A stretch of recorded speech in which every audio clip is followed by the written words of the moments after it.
Let's get ready to RPG! RPG! RPG! RPG! RPG! RPG! All right. This is going to be a test, so that's why we're doing it in the middle of the night. Hello, everyone. Welcome. So I'm trying out a few new things, and we really don't have a purpose for this. I feel very naked, and I feel uncomfortable. So we'll try to adjust it. But really, it's so that I can watch it later on the playback. I guess I could have made a private stream, but what fun is that? You know, it's 1:30 in the morning. What are we doing? Yes, so exposed. I'm naked. So a couple of things that we're trying. Number one, you should be able to watch this stream in 1440p instead of 1080p. So you should be able to watch it on a higher bit rate. And because of that, and I'm looking at my stats for nerds right now, which is if that's not just a me thing. If you right click on any YouTube video, you can get the stats for nerds. And because I'm using a different codec, we are being assigned the VP09 codec, which is what I want to do. I want the VP09 or I want the AV1 codec. So what that means is we're getting a better codec. And because we're getting a better codec, we can get better quality. That's right. Derek, who talks, is a talking head in front of books, is concerned about his bitrate quality. Okay. The second thing that you may have noticed or not noticed is I do not have a microphone in front of me. So I am using a Sennheiser MKH50, which is boomed right there. You know what, Way, don't worry about it. That's by the way, Way, that is the ultimate element of this, which is YouTube tells me my stats. And I think like 65% of my audience, maybe 70% of my audience watches on a phone. So all of my obsession, the mic sorry. I tried to warn you of it. So this is a new configuration for me. It's a new audio configuration. And again, I am not even remotely dialed in. I just kind of jury rigged it together. So it's on a C stand with a big long boom extension arm. And it's just hanging right here, just right out of phase. Yeah, I mean, the truth of the matter is, I've wanted to do this for a while. And this microphone is just very expensive. That's the end of the story. But what ended up happening was I had a bunch of credit with one of my audio video companies that I do with. And I had a bunch of credit for that. And then I also, at the end of the year, I was looking at my Capital One Savers card and I was like, oh crap, I've got like, $500 whatever credit, for cashback. And I was like, I kind of completely forgot about that. I just use my credit card and I pay it off at the end of every month. Because just for credit building purposes and for, whatever I call it, the safety, right? Because it goes through my credit card rather than coming right on my bank account, yada, yada, yada. Anyways, and I was like, oh, cool. With the $500 credit I have and the credit I have in my account, I can buy this microphone. This $1,500 microphone. So yes, this microphone right here is $1,500. So not cheap. Now, of course, in reality, it is not going to sound, I don't want to say as good. It is never going to sound as, I guess, good. It's not going to sound as clear and as good as being on this chonker. And the reason is because obviously this is a much bigger microphone. It's much closer to me, right? Distance matters. Signal, meaning my voice, to noise, which is just everything else going on around me. And then obviously this microphone is designed as a dynamic microphone to be actually kind of insensitive, which works really well for our purposes. Because it means it kind of doesn't listen to anything else except for my voice. However, it is, very large and big and it's in my face. And when I'm doing things like if I want to do a top down and I want to look through a book or a box set, when I bust out the whiteboard and I bust out my my stylus and my Wacom or my Cintiq or my XP pen, it's annoying, right? Which is when I then have to switch to my headset. And while I did buy, what I think are relatively top of the line headsets for our studio, the fact of the matter is this microphone is not nearly as good as this microphone. And so, yeah, there we go. It is available on your laptop. You can see the graying in my beard. Yes, the way age comes for us all. So, anyways, there's no reason yet for me to go to 4K, but I did want to see how my stream stability worked. Now, of course, we did stream last night, and it was a disaster because my internet sucked. But tonight, my internet seemed very stable, and we didn't have any sort of disturbance in the force, so we were good for there. Let me get rid of this annoying thing here. There we go. Look at that. Well, we don't need all this stuff, right? We can clutter down. There we go.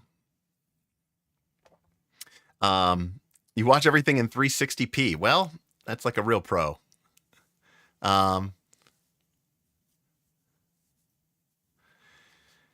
So wait a second.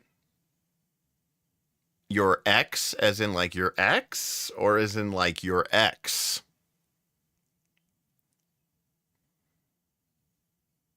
I need an answer, Joshua. I need an answer immediately. Eru Luvitar, what is up? Welcome and good morning. Cheers. Now there are some downsides. Oh, okay. Good. Okay, just making sure. Luvitar says, "What's today's topic except Derek's graying hairs?" Oh, thanks, everybody. The Midnight NR kickoff with 2 games already running. Yeah, I did see that, Luvitar. It's amazing. It's awesome. They 420 reach it. And it's more like it. No, the topic is just I'm trying out some new settings. That's all. I was trying I wanted to try a higher bit rate. This has been on my to-do list since I got the new internet, since I got the fiber optic. When did I get that? I got the fiber optic back in February, as I recall. But then March, I was mostly traveling, right? And then I've just been kind of in catch-up mode for the last couple of weeks, since I got back from a month of travel. And my roommate, she leaves tomorrow, Tuesday. And so we've been kind of trying to get a bunch of stuff done with her and taking her to a bunch of doctor's appointments and stuff. Anyways, so I haven't had a chance to really try out my new bandwidth, and really see if I can pull down some, massive quality improvements. And so we went from 1920 by 1080 to whatever it is, 2560 by 1440. Now I do think that we could push it all the way to 4K, but we don't need to do that just yet. The real reason I wanted to go, so when I upload my video to YouTube, YouTube takes my video and then it re-encodes it. So that's why videos on YouTube can look kind of bad, because you have to encode it and then you have to send it to YouTube and then encodes it. But when I was sending a 1080 stream, YouTube uses a really old crappy codec. By sending them this high bit rate, high resolution stream, it forces YouTube to use one of their better codecs, and so it should look better. Now, of course, if you need to watch at a lower codec, you can do that as well. So, well, to be fair, the shelf behind me is going to be out of focus and blurry, but that's just because I'm shooting at f2.8 and on a $3,000 camera lens. So it's designed to be out of focus unless I move.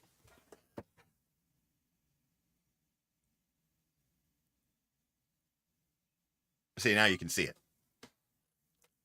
because it's focusing on, the thing. So there we go. And if ironically, actually I have a bunch of books all scattered around me. And, What's up? It should. It should, Kurt Michael. It should. It's good to see you, buddy. So I'm not entirely sure. I am getting a little bit of I'm getting a not an error. I'm not getting an error. I'm getting a warning. I think my YouTube profile is still set to 1080. So I think it defaults to 1080. So I do think I have to change it, but I don't know if I want to change it yet because I didn't know if I wanted to stay at these enhanced settings. But I think we should be able to. Now that I have, like I said, now that I have the fiber optic, I'm routinely getting, 200, 300, 400 megabits up. I have plenty of headroom to be able to stream at, 18,000. So case in point, again, it's a text stream. So there's a difference, right, between resolution and bit rate. Okay. And resolution is just how many pixels are on the stream or on the pixels are on the your image. Bit rate is how much data is actually being fed into those pixels. So normally when I was streaming for the last several years, when I was on my Spectrum home internet with, I think I probably had like a 15 megabit upload speed with my Spectrum. And that was with me hardwired, by the way, hardwired into my modem. So I wasn't even going over the Wi-Fi or anything. So I was streaming at 6,000 kilobits per second. So that was my bit rate, 6,000 kilobits per second, or 6 megabits per second. I probably could have pushed it to 8. But I wanted to give myself some room because Spectrum was very inconsistent and not very good. Right now, we are streaming at 18,500 kilobits per second. So this is, 18 or 19 megabits per second. And so I still have an incredible amount of headroom. I could stream 3 4K streams right now because of the fiber optic. In addition, I'm now on a mesh network. So this isn't even a wired connection. This is actually a wireless connection. It is a mesh network, an Eero. I think it's an Eero brand, but anyways, which is probably overkill for my condo, but it's a business expense because I have to stream now from upstairs in my office. Now the advantage that I used to have is my old streaming room before I moved to the bedroom. That was, there was a hard connection there. That's where the modem came in. Now the modem, because of the fiber optic, they had to route it underground. So now the modem is downstairs. So the modem used to be upstairs, and it was just a stone's throw away, or even in the same room, and I could hardwire it. Granted, there was a Ethernet cable running across my floor in my condo, but it was upstairs, and I'm the only person who comes up here, literally. My roommate doesn't ever, and so now though the modem is all the way in the back corner, basically completely catty corner, both horizontally and vertically to where I am right now. So, anyways, I had to make sure I had a good wireless connection. So I got the mesh. Anyways, write it off.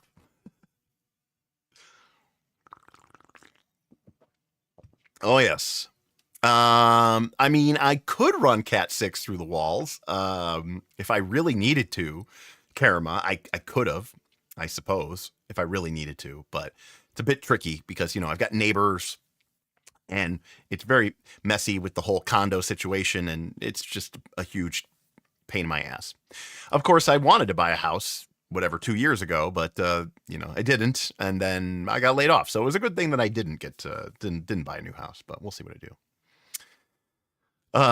To be fair, that guy, I bought this lens a long time ago. I bought this lens 8 years ago, 6, 8, whatever. I bought this lens like right before I started the channel. Tip of advice, if you ever do get into photography, camera bodies, the actual camera, those things come and go like tears in the rain, but lenses really maintain their value and can be useful for decades even.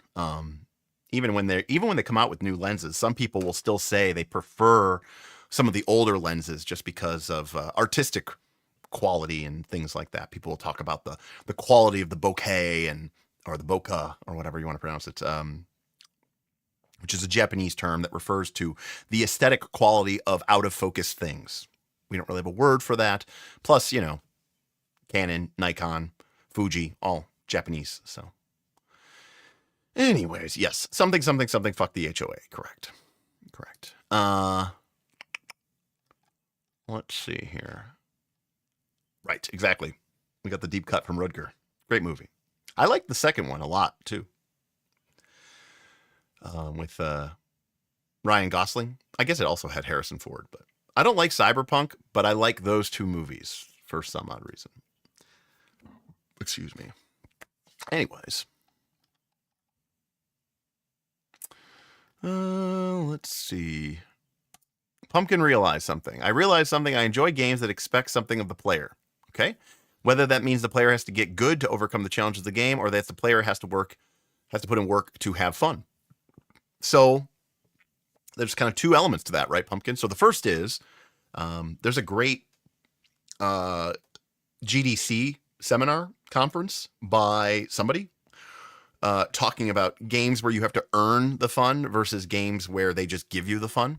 And it uses like, it talks about the difference between like fighting games, right, where you need to know like button inputs versus a game like the Spider-Man game that was very popular years ago, where you don't actually have to know how to swing as Spider-Man, right? You just kind of move with your D-pad, and Spider-Man does all these cool web whipping things, right, to make it so that you can swing. Like, you don't actually have to know the physics of swinging.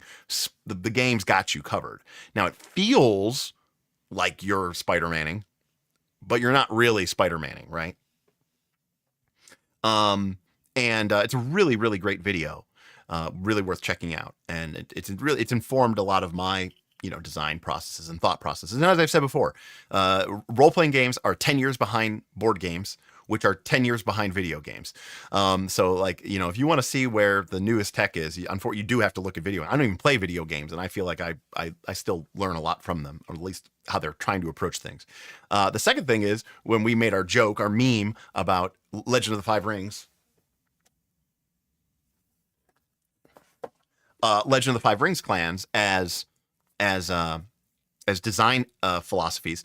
This, is the Crane book. And of course, one of the tenets of Crane-based design is this idea that you expect the player to step up.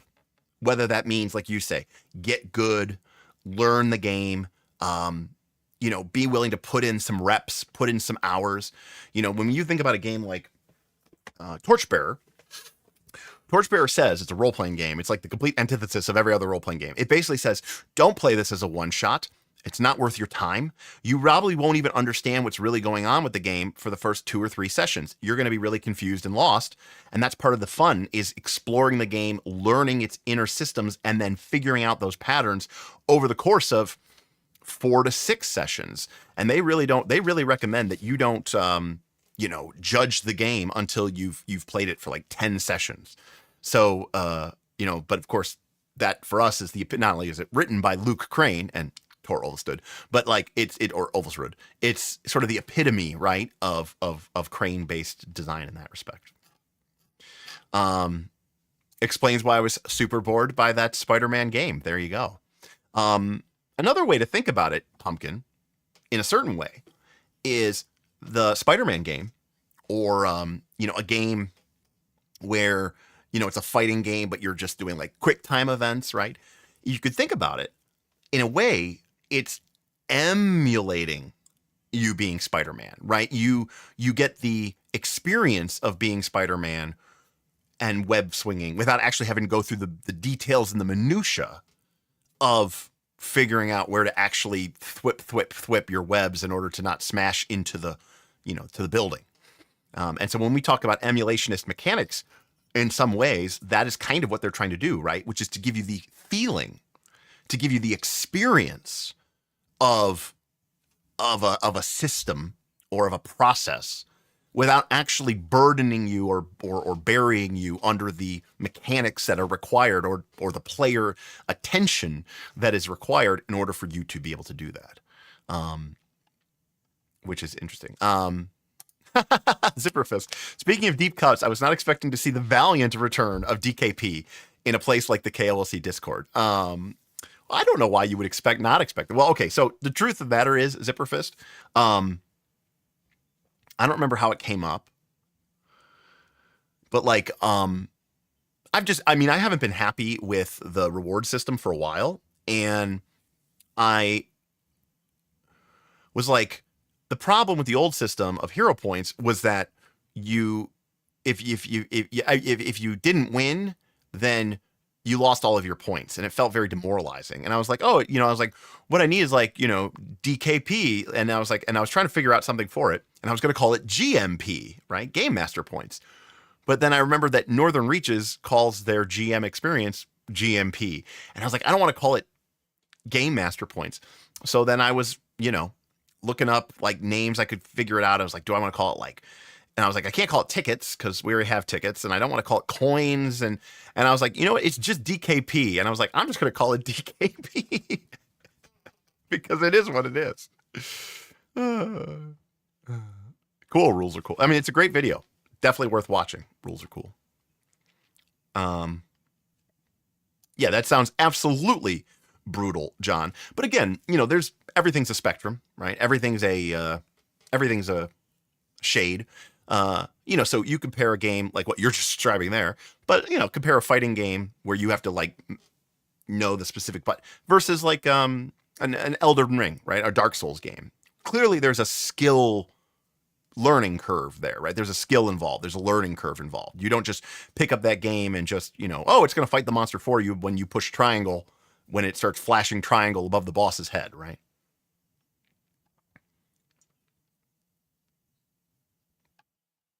I love categorizing things. I am an analyst, or at least I was in a previous life. Have you seen Colville's types of GM video? No, I have not. Been seeing discourse about types of GMing like they have done with player types. No, I have not.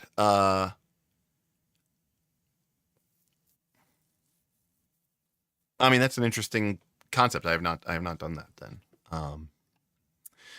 Types of GMing.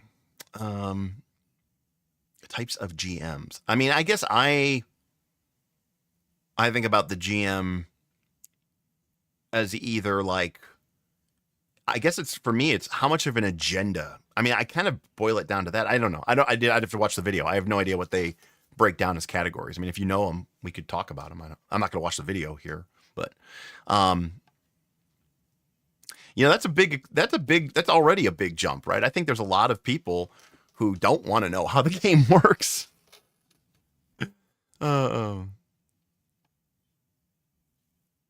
Gimme mechanics. What is a gimme? I've never heard that term in Magic the Gathering, so I actually don't know that term. So either that's a new term, or it's a term that nobody else actually uses, or I just never heard of it. But yes, I think most people these days do not want to have to work to earn their fun. I think most people would say that earning the fun makes it more enjoyable, but from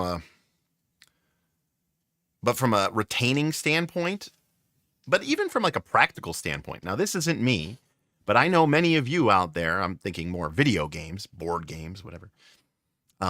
You pick up a game and by the time you even play the game, you've already picked up 5 new games, right? So I don't think that gone are the days where, people are going to invest 50 to 100 hours. Now, granted, I'm sure there's games that people have put in hundreds of hours on, but there's so much competition for people's attention.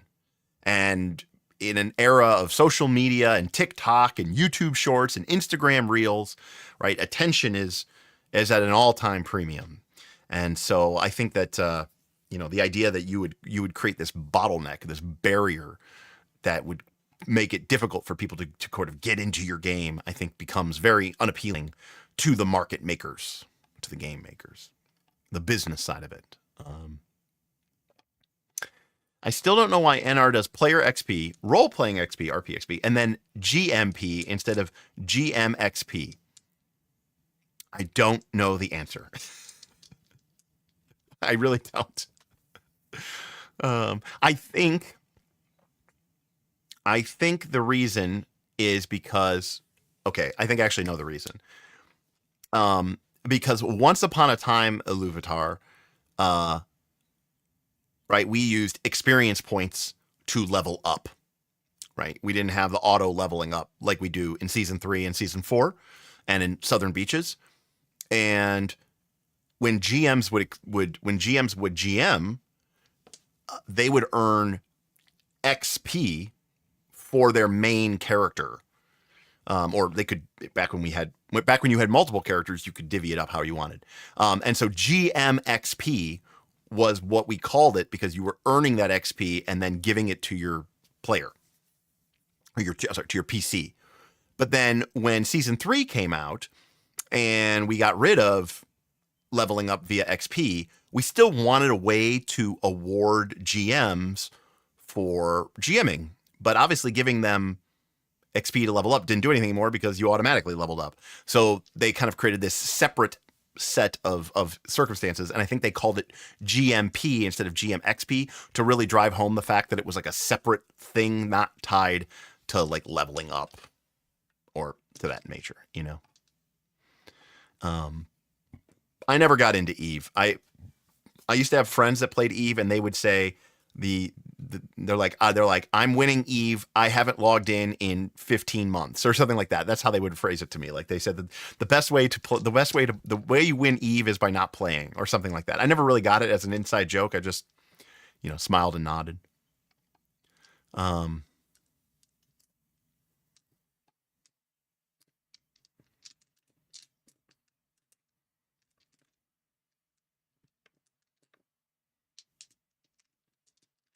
Sure, German.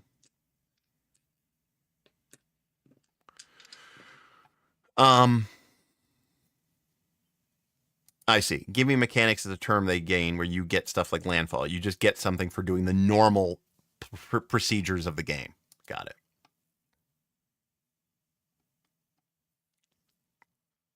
it. You checked out a physical book from the library? Oh my God.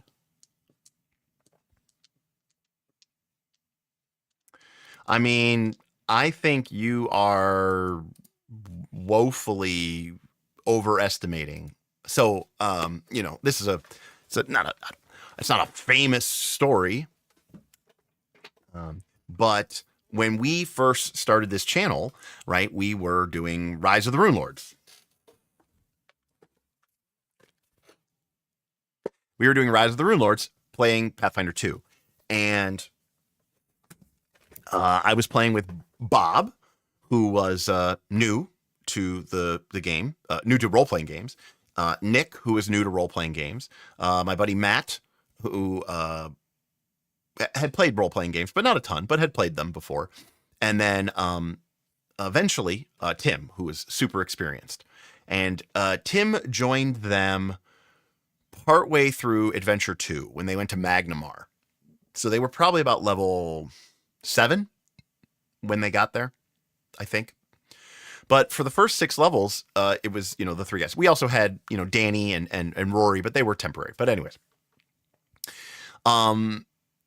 it's kind of funny because a lot of people fell in love with us. So this is a long tangent story, but whatever.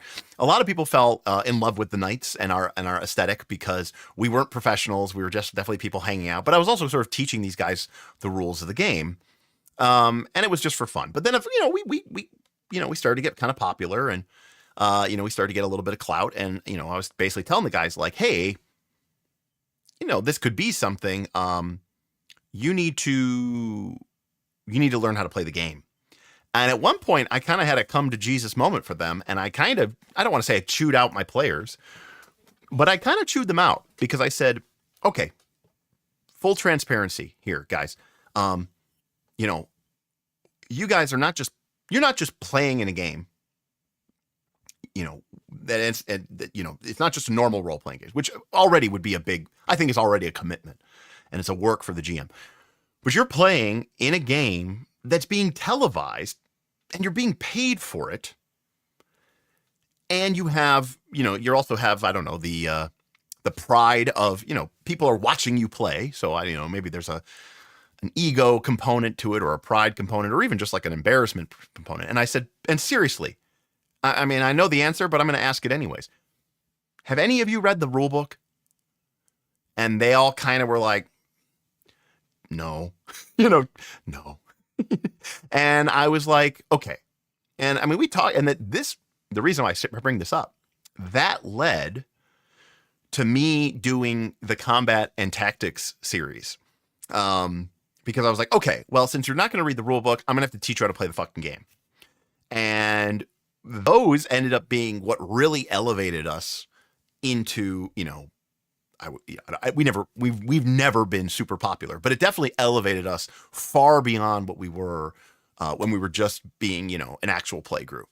So in a weird way, players not bothering to learn the rules, and my players it's actually it's a Venn diagram of unprofessional and horrible players, because we used to film once a week, and we would film once a week, and we would record, and I would then take that 3 or 4 hours of video, I would bring it home, I would edit it, and I would upload it. And that was our original schedule. And then at some point, I started to have players who wouldn't show up. I think it was, they're like, oh, it was fun for the first 6 months or whatever, 9 months, 8, a year, whatever. But they didn't want to, I think they just didn't want to do it anymore. And maybe even the fact that it was becoming more successful meant that they didn't want to do it anymore. Anyways, so because they didn't know how to play, but then what would happen is we would show up, we would schedule a filming day. This is before we ever did live footage.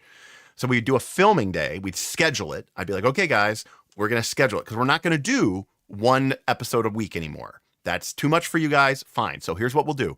We won't post every week. We won't update every week. But what would be really cool is if you guys could get over here, we'll schedule like on a weekend, on a Saturday or a Wednesday night when everybody has free. We'll record can we record for 5 hours? And then I can get 2 episodes out of that. So if we only get together twice a month, I should still be able to do 4 episodes a month. So we'd make these big schedules. It was, and there's a lot riding on this because I need this episode to provide me with the next 2 to 3 weeks. Almost the entire month's content is going to come from this meetup. And the day would come, and then like maybe even the first person arrives, and then we get a call. Hey guys, I can't make it. Sorry. And I was kind of like, okay. And I was kind of pissed, I will admit. And I was like, well, fuck it. You guys are here anyways with the people that are here anyways. And since none of you know how to play the game, I'm going to sit here and teach you how to play the game. Because we're here and I need to record something. I need to put something onto the channel, and none of you know how to play the game, so we're going to talk about the game. And that is basically what led to the combat and tactics and some of the other talking about the game videos, which became the way that a lot of people first really got to know us, right?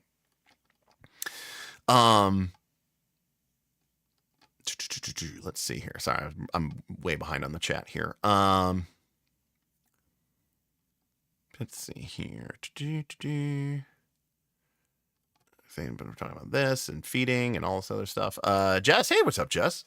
Those are why I started watching your channel. I mean, I think a lot of people, that was why they started watching our channel, Yeah, so like Night School was sort of an evolution of that, right? Because we weren't necessarily doing Pathfinder 2 anymore, so it was more like Bob learning how to GM and all that other stuff, Unfortunately, as time has gone forward, kids have gone from being like children to like young teens. And what ended up really happening is that a lot of my players, Smith, and a lot of my regular guests, Smith and Bob in particular, now have, 7, 8, 9, 10, 11, 12-year-olds. And so they're just really busy. And that's why they're just not on the show as much. And then, of course, then we lost the studio. And when we lost the studio, it was a big kind of kick in the nuts. And at that time, we didn't have my bedroom studio. And so we didn't really have a place to get together and do this stuff,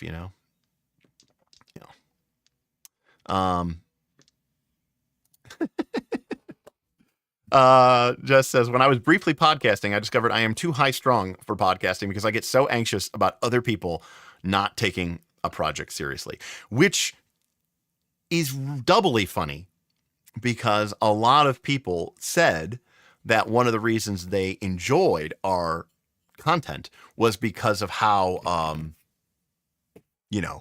laid back and, we weren't taking it super seriously. Now, people say that, but it's one of those things where, you don't notice it until it's gone.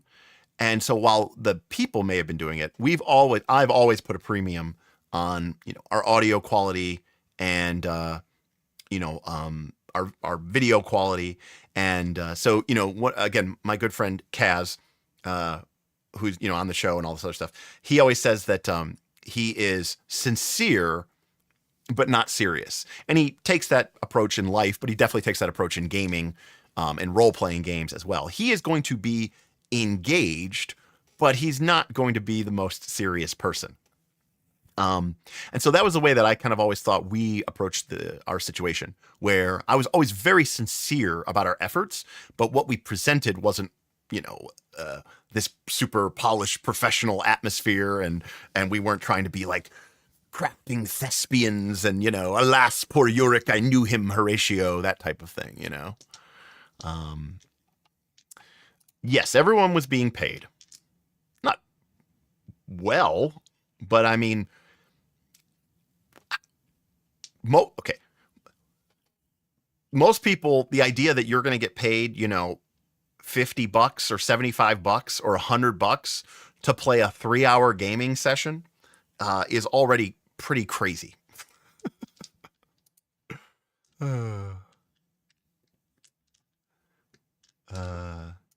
Daggerheart was a good week, man.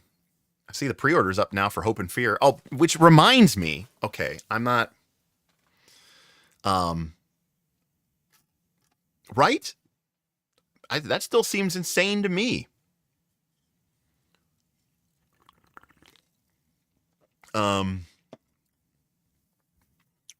So yeah, I mean, and, okay. No. Well, number one, I slept until 1 today, so I've only been up for 13 hours. Number two, because I was streaming last night. Number two, I wanted to test out some of my new tech and try stuff out. Okay. How can I show this in the best way?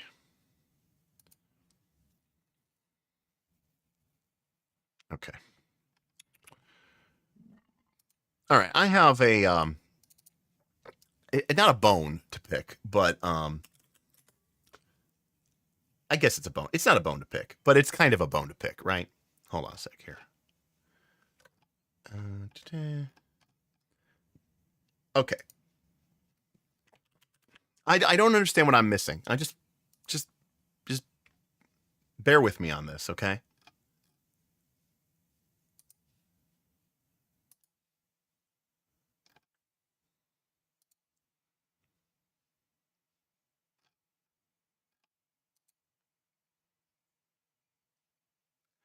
I'm trying. Okay. Okay, here we go. Okay, I'm back. So, I hesitate to call her my friend. I've only met her a couple of times. But Diana of the Rose is a content creator who I know from doing. I know her because she does Roll for Combat's ads. Okay, and because she does Roll for Combat's ads, she's stopped by the booth a bunch, and we've hung out a little bit and talked. We've gotten group meals and stuff like that. Sweet lady. However, so because of her, I found out, I didn't really know this, but I saw it. She posted about it on our Instagram page.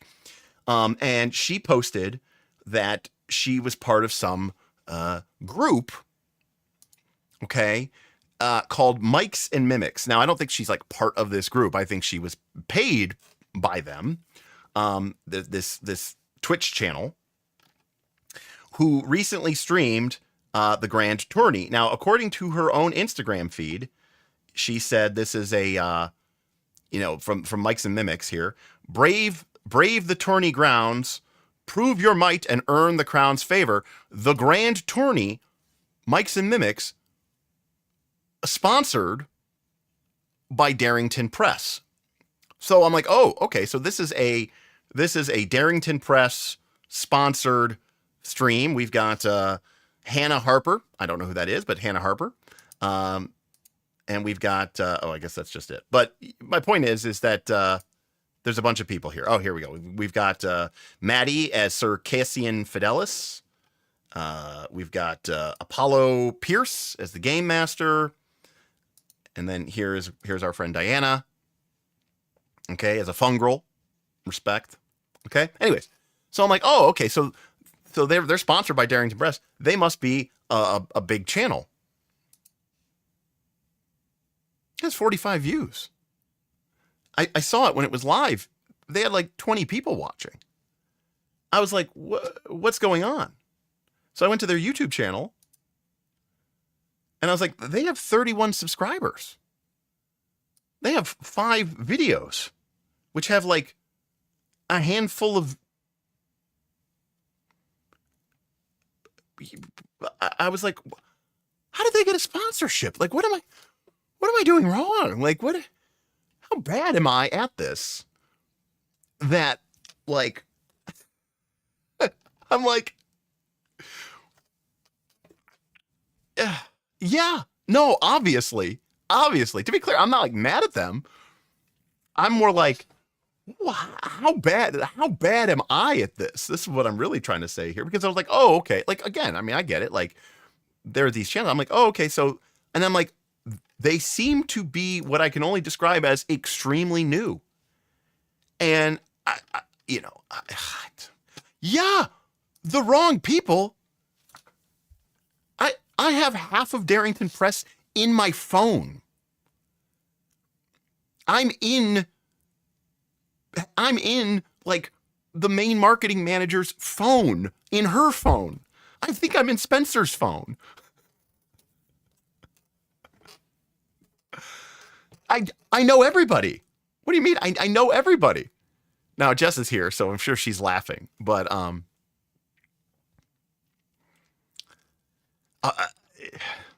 that's the wrong people. I mean, clearly. But I'm also just like, okay, now I am roughly guessing. I'm beyond guessing. Okay. But like, I'm assuming that these people are somebody. Okay. Like, I'm assuming they're not nobody. Like, like I'm assuming that these names mean something. And, it says here Sundays from April 19th, 2 p.m. So it's not a one shot. What I'm trying to say is I'm assuming that these, because again, these people are being hired by this Mics and Mimics or whatever. I'm assuming that they're making a decent chunk of money for this. Maybe. I don't know. That's why I'm asking. That's why I'm bringing it up here. I didn't know if anybody knows this group here better than I do, But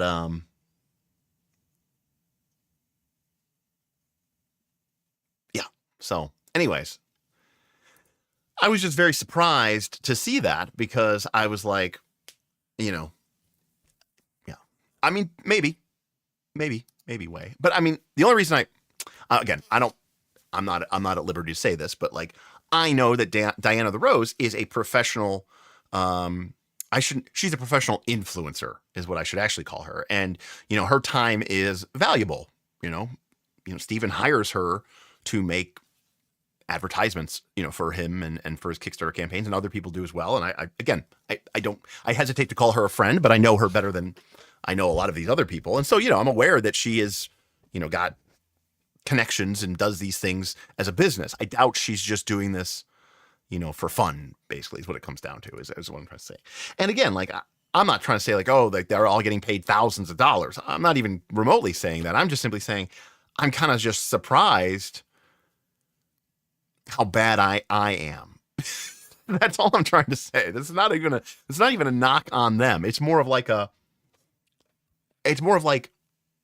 again, you know what? It's not even an ego thing.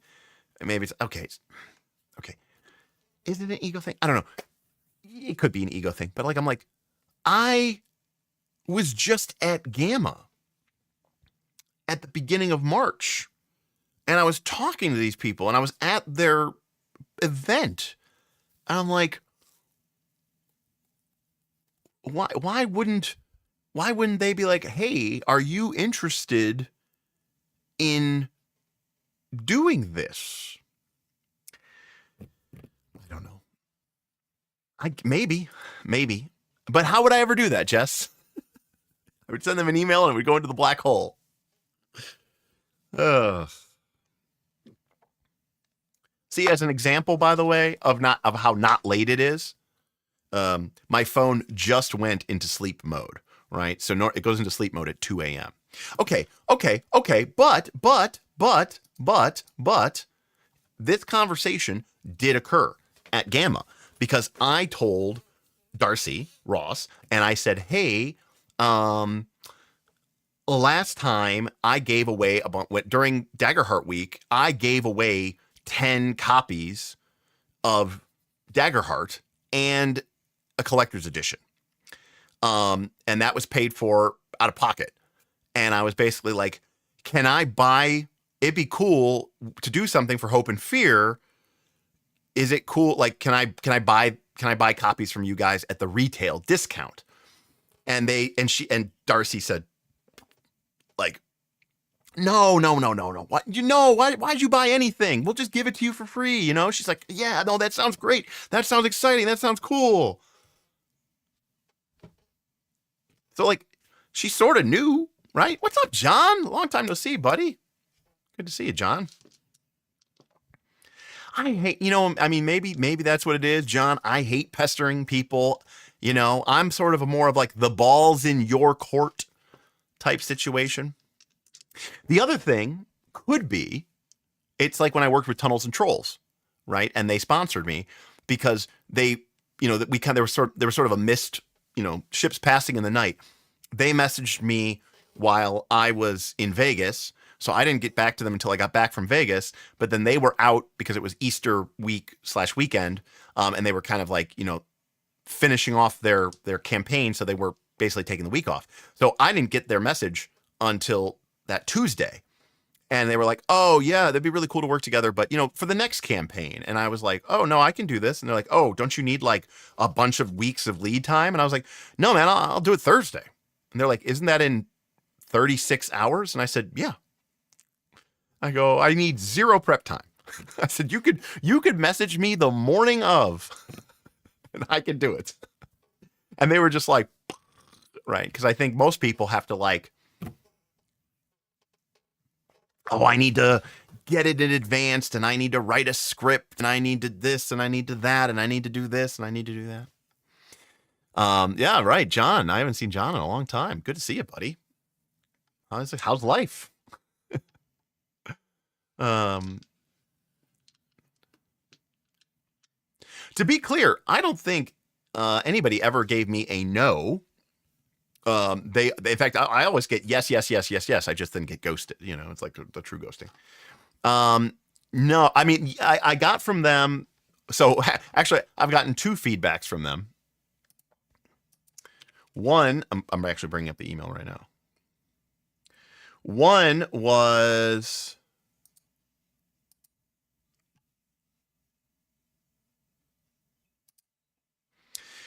Derek, thanks so much for doing this. The stream looked excellent. The community have really gotten involved. Great results, looking great. Love it.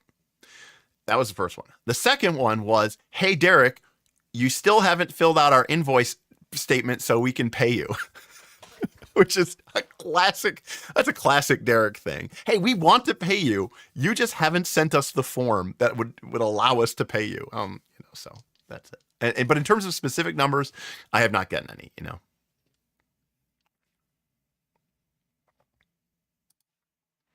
No, I hear it, John. It's been been pretty chaotic for me as well. I certainly feel it. Oh, I will. That guy. I mean, I will.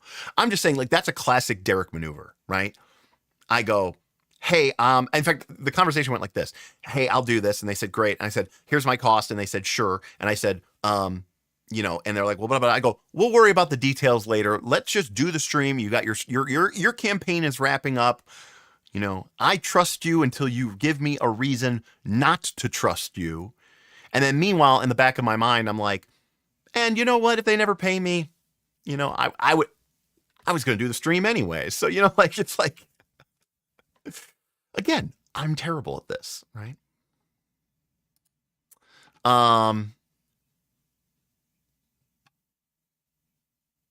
No. The person I know is the marketing manager. So, yeah.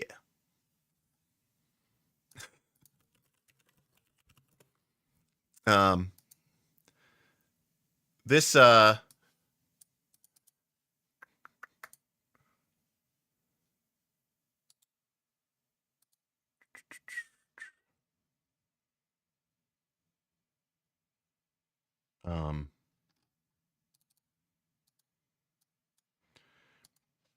is the person I talk to the most and I have the best relationship with at Darrington Press is senior product marketing manager. That's who I know the most.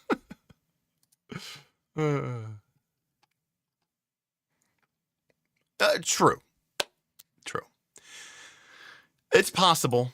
But again, I just, it's crazy because who needs that much lead time to make a stream about, playing a game? I don't understand, Well,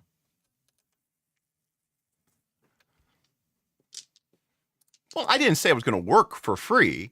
We just agreed to a payment, and they said, and I basically said, I don't need to be paid in advance. That's basically what I told them. I said, I'll send you my payment detail information so that you can put it through your invoicing system or whatever, and that's fine. I don't need the payment up front. We agreed on it. It's a virtual handshake. That's good enough for me. But yes, we want to pay you. Maybe later. Actually, true story. I had a little bit of like a nice, like, yay, like that made tax season a little bit nicer. A buddy of mine recently started getting into Twitch, and so I was helping him get set up. And then he was like, hey, when do I get my payment? And I said, that's a great question. I don't know. Let me check mine. And then I looked at my Twitch and I said, oh man, I haven't gotten a Twitch payout in like 5 months. And it turned out there was some sort of problem or error. I actually think it was something that Bob did that like made them flag my account as being suspicious because he streamed from a different IP. And so they turned off my payment. I was still collecting it in my account, but they weren't issuing the payment. So I hadn't received my Twitch payout for like 5 months. So then I turned it back on and I had to jump through, a couple of hoops and give them some stuff and send them some IP addresses or whatever. And then it finally kind of came through right as I was finishing up my taxes. I was like, oh, that was a nice little surprise there. So there, I didn't even notice that Twitch wasn't paying me for like 5 months, 6 months. So yeah. But hey, thanks everybody who subscribed with Prime because it was like a double, triple bonus because it all came at once. So it felt like a real amount of money. Which worked out really well for me because March was an absolutely brutal month. I wasn't streaming, so the tips were way down. When I'm not streaming, the number of new patrons that come in is also down, right? YouTube is primarily my funnel that I use to introduce people to the nights. And I mean, obviously we have a huge backlog, but God help you if you ever find one of those old videos, right? I'm also noticing, like in real life and when I'm GMing, I talk a lot more with my hands. And normally I have my, this, and I can't do this because I'll bang into the microphone. And now that I don't have my microphone in front of me, I feel like I feel free. The Eero mesh is actually good. It's great. It's fantastic. I'm crushing it. again, I got the fiber, and it's doing really well. So I did not win big in Vegas. No, I did not win big in Vegas. No.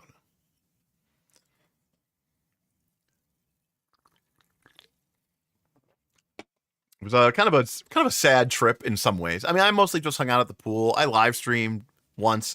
I filmed a vlog of me talking about random chance and its import to RPGs while walking around the casinos, with the intention of editing it and turning it into something digestible for the normies. But it was still me, so I was talking about modeling behaviors and meta currency exchanges and input randomness versus output randomness, and like how like your ability to infect random chance can affect random things, and the play feel from randomness, and blah blah blah blah blah.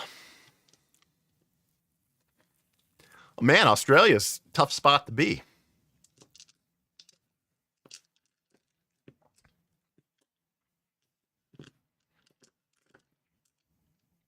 Somebody's got to win, Junderlin.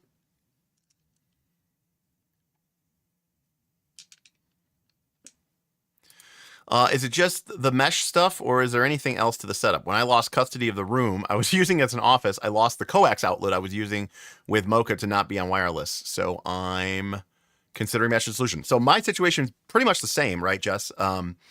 I used to have coax coming in on the second floor of my condo, because back when the condo was wired for cable. And so I could run from my office to my bedroom a Ethernet cable. And so I could be hardwired in. When they ran the fiber optic cable, they ran it outside and they buried the cable. And so it just came in right at the foot of my condo, all the way on the other side of my condo. So it's as far away from me as I possibly can be. And so I didn't want to mess. I had an old 100 megabit wireless router, and I just decided to get the mesh. And I have the main whatever, and then I have two nodes, right? I have one in this room, and then I have another one in the front of the house. And I've tested around as best as I could. I haven't found any drop-offs or any problems or anything like that. So, right. The auto transcript barely understood what I was saying, which is correct. YouTube asked me to verify I'm over 18 when Google account is 22 years old. So my understanding is, and again, I'm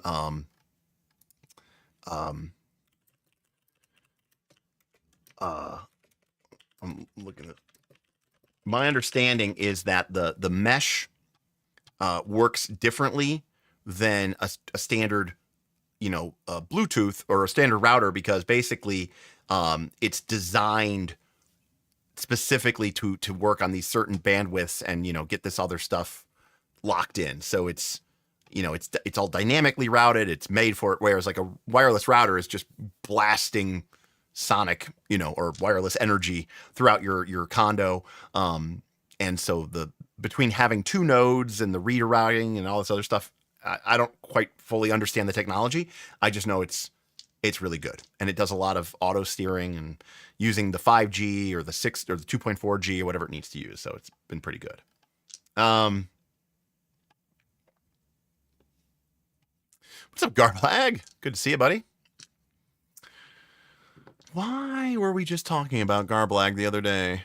Oh, I was talking about how you shared that thing about the Shadow Dark post on Reddit. We talked about that last night, about the importance of the form factor to the Shadow Dark experience.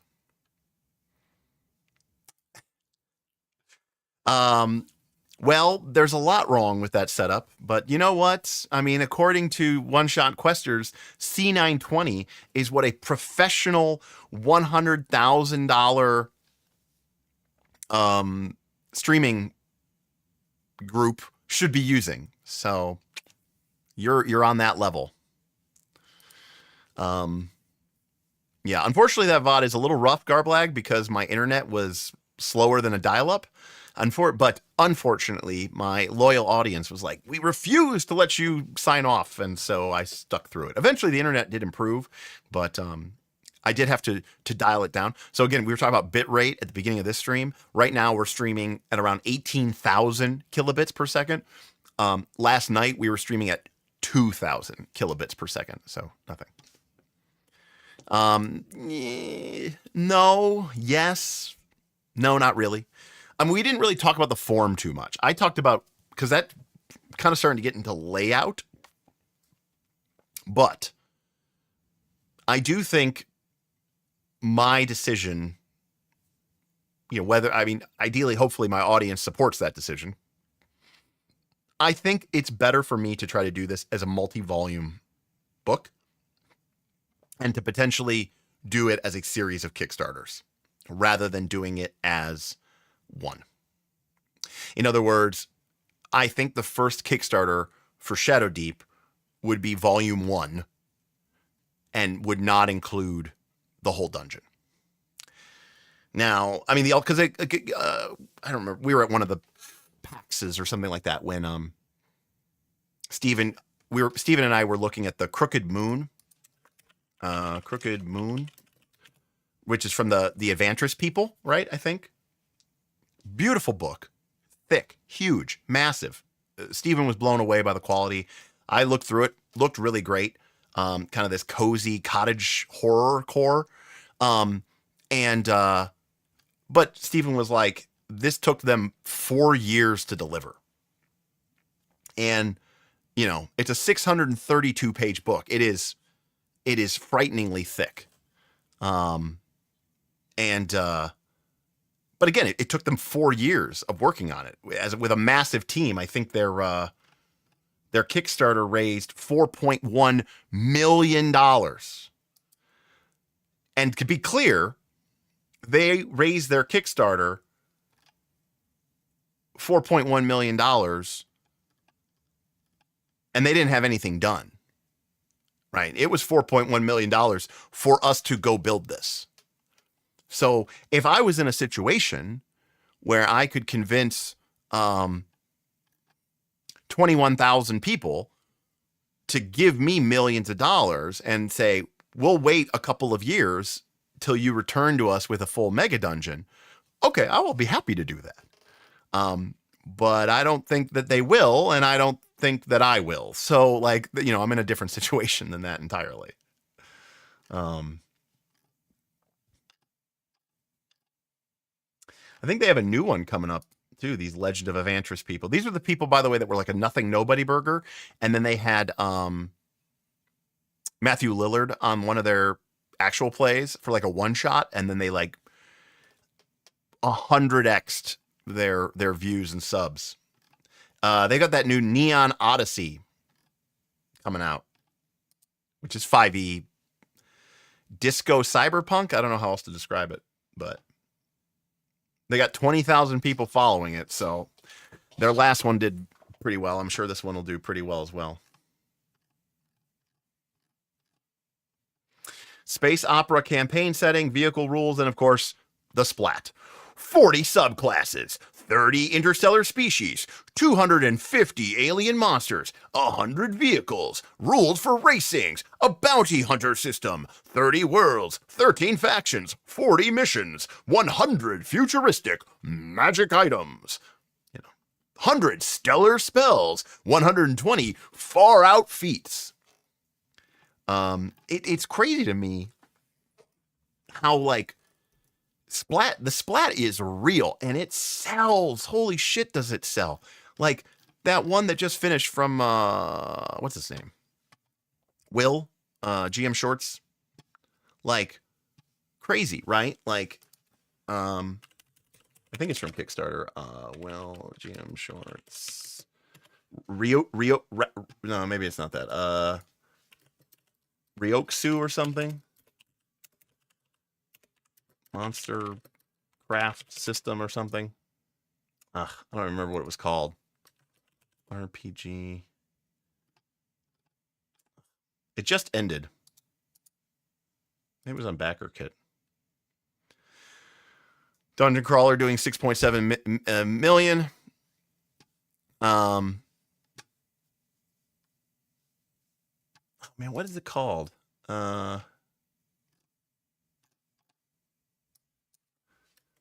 It's got mechs. It has mechs. It has monster hunting, crafting,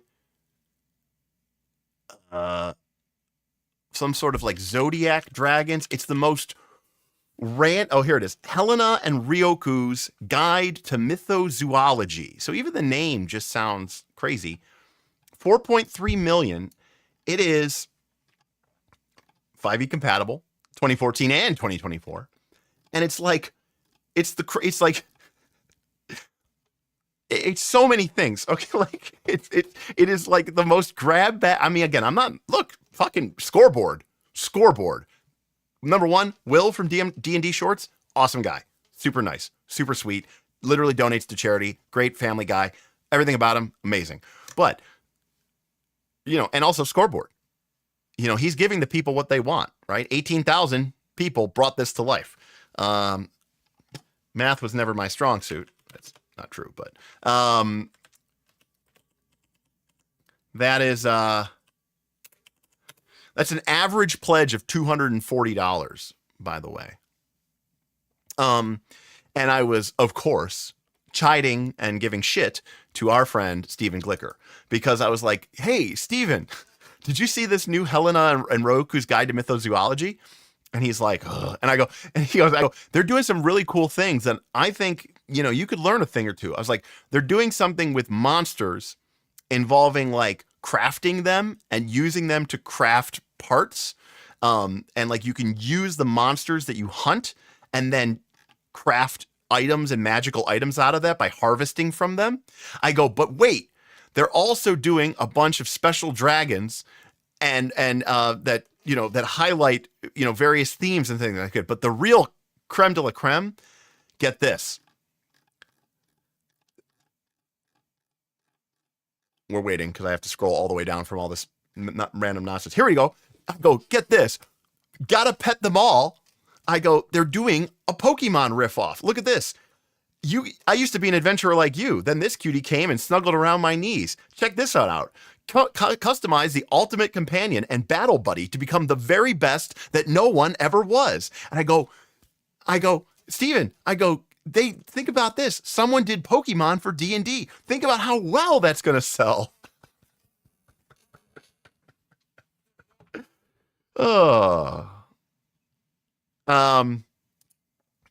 So yeah, this is, as far as I can tell, a book where you get the following. You get kaiju summoning. You get a steampunk mecha engineer pilot. You get a bunch of random subclasses for 5e, barbarian, druid, wizard. You get a bunch of new species, 16 new species. You get 12 zodiac dragons, apparently one based on each of the zodiac signs. You get mecha battle mechanics, including fighting Koboldzilla. You get a bestiary of monsters and myths. You get gotta pet them all, new battle familiars that you can summon and train with the new Tamer class. You get a bunch of magical items and magical prostheses. Oh, you also get a board game. Inspired by Slay the Spire, this board game consists of deck building and push your luck mechanics. Oh, and some STLs. And some dice. And some dice. And some dice. And some plushies.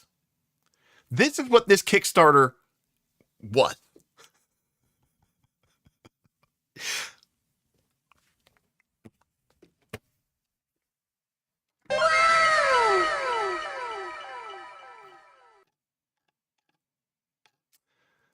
Now, and most importantly, if I'm to be understood. Not a single one of these things is available, right? All of these things are to be designed, to be built.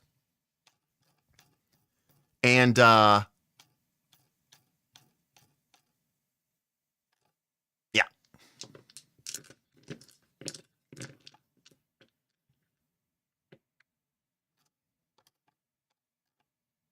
And 890 people decided that they would pay $800 for everything. And I mean everything. This looks less like a Kickstarter and more like Ryan Dale's luggage when he comes back from a game convention. Now that's a KOLC deep cut, but I mean, it's sure. I mean, when you know that you're going to do millions of dollars, when you know that you're going to be producing not hundreds, not thousands, but tens of thousands of a book or a product, you know, you can get insane rates. So yeah, I mean, they're probably paying less than $2 a book to print, maybe even less. You know, they're almost getting to like Wizards of the Coast prices. I mean, I'm not an industry veteran enough to tell you what they're paying, but my guess is like their all-in cost is probably like $50 or something to print all this. Now that's not including the development time and all that other stuff. So I'm not dismissing that. I'm just simply pointing out it is it's like 17 Kickstarters in one. That's, I guess, is what I'm trying to say. And for all that you get that, 4.3 million, Dungeon Crawler Carl, by the time the stream is done, is going to be at 7 million.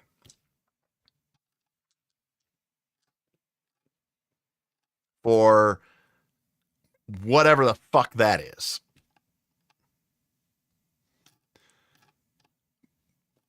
Bookshelf art is what this is. That is what this is. No one's ever going to play this game. Anyways.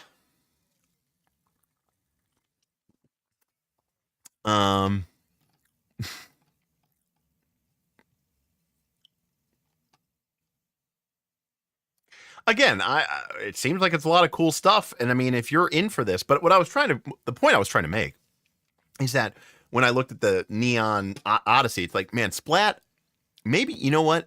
Maybe it's just like, for me, I lived through 3rd edition. You know, I lived through Splat. And I think D&D, Wizards of the Coast, because they didn't publish a ton of books for 5th edition, I think like the 5th edition player base never got sick of Splat the way so many of us did. And they had that sickness, but it was never like, they were never cured of it. They're still like, I need more, I want more, I need more, I want more. And a lot of times maybe it was even because the game that they were playing was very unsatisfying to them. Right? It's like when you're with the wrong person and instead of just breaking up with them and going and dating someone new, you spend tens of thousands of dollars on therapy, right? Like, you know, maybe you should just cast your chips in and walked away. But like, I don't think the 5e people ever went through that experience. You know, I don't think they went through that split, you know, yeah, that glut garblag of just garbage, you know, and as crazy as it may seem, I mean, I'm willing to bet that a lot of the garbage that I think is completely worthless from the 3E era was probably better than a lot of the stuff that, you know, makes its way through the Kickstarter pipeline or makes it on, God, worse, D&D Beyond, right? Or not D&D Beyond, DM's Guild, Drive Through RPG. That now you got the AI slop, you know. But like, I don't trust major game companies to like properly balance their stuff. Like, how are you ever expecting any of this to get properly tested in the slightest, you know? If you even remotely care about that, I guess. Yeah, exactly, Muzz. Exactly, Muzz. Because people say, I don't want to spend money on I don't want to spend that much money on a new game. And then they'll go and spend $800 on a bunch of supplements for their existing game, you know? There you go. That's brute. Oh, Mongoose Quintessential is the quintessential 3E garbage splat. The Mongoose Quintessential are the worst the worst designed RPG books that were ever published. Perfect, Steam. Perfect. That's exactly right. Oh man. Mongoose. Wow. What a thing.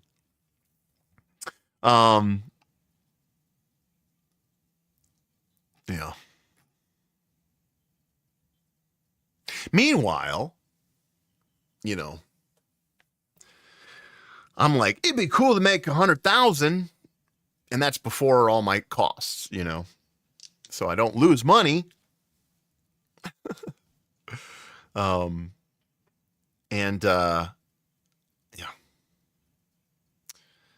man, it's a weird world. Sometimes I just, like I said, I feel so, you know, like I have a YouTube channel. I don't have a job, so theoretically I'm a professional content creator. But in some ways, I've never felt more disconnected from the role-playing game ecosystem, you know? We bounced off of 5e D&D. I never got into Critical Role. I don't know, like, you know, I'm the old has-been. I mean, I still keep up with modern new games, right? But like, just 5e was just never my thing, and so it's like, but that's what the industry is, you know. It's 5e, so it's weird in some ways. I've never been more connected and less, I don't know, like more connected and less connected at the same time with like the hobby, you know. Like there was a time and a place where, like, you know, I was on Gleemax every day. I was on EN World every day. You know, I was on Giants in the Playground. I was, you know what I mean? Like I was battling the edition wars. You know, I was up to date. And now I don't even know. I couldn't even tell you all of the subclasses from the player's handbook. Honestly, from 5th edition D&D, I don't know. Like I said, I don't even necessarily know that I know all the rules to 5th edition D&D. But no, because, you know, I started this channel late 2020. I was already out of, you know, I was not playing D&D by 2014.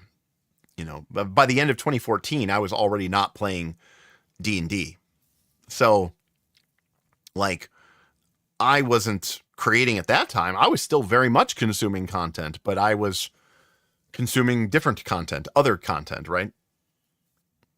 And as soon as I made that switch, it's like, but at that time in that place, it's like D&D was still big, but wasn't like, I don't know, it wasn't as big as it seems like it is now, right?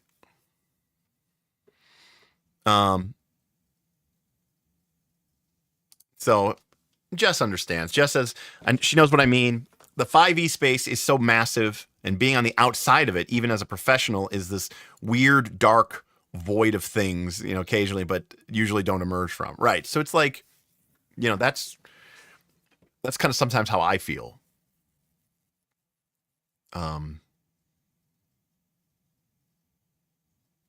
Like, I've had a lot of content. I've had a lot of conversations with content creators, people who make videos, but also now people who are publishers.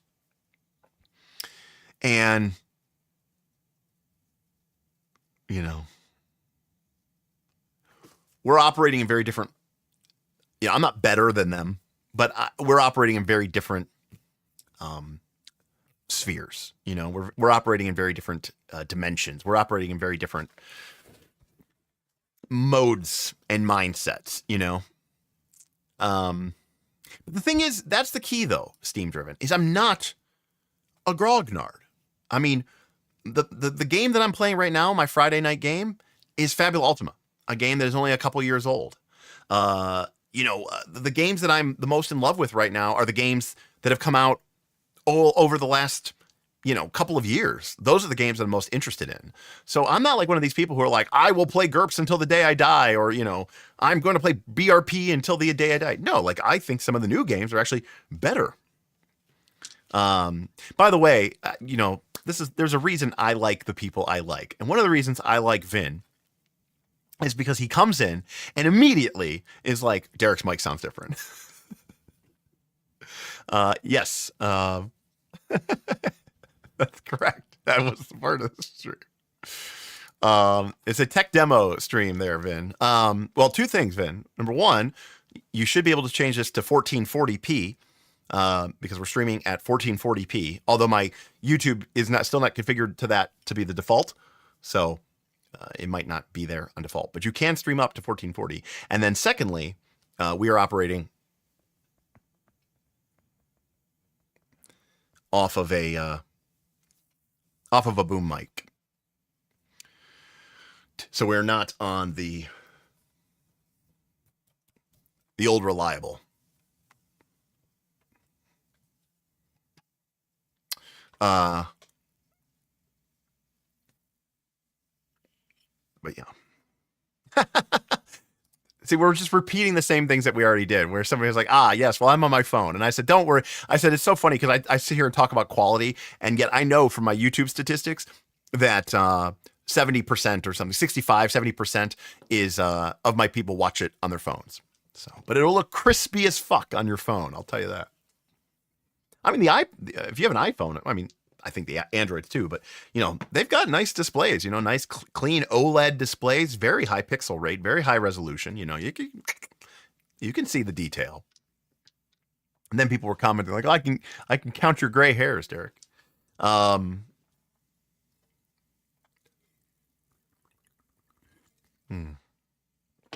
What's up, Vin? I haven't seen you. You were all over the Discord for like a month, and then you just kind of disappeared the last couple of weeks. Perfect. That's exactly what I want to see. There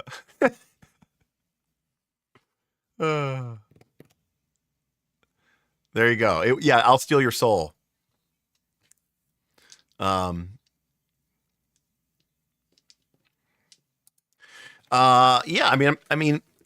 the main thing that I talked about was that,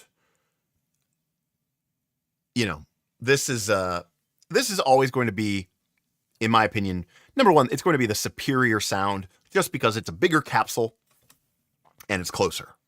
Those two things alone are going to be a huge difference. Now, that being said, this is maybe a $400 mic. It's a $450 mic. So this is a $450 mic. This is a $1,500 mic. So, this is a better mic. But, audio sources being what they are. But the main thing is having this thing in my face is annoying. And having this big boom arm is annoying. And then especially when I do things with my whiteboard, or if I do things with my, like if I do a top-down shot. One of the things I wanted to do for my upcoming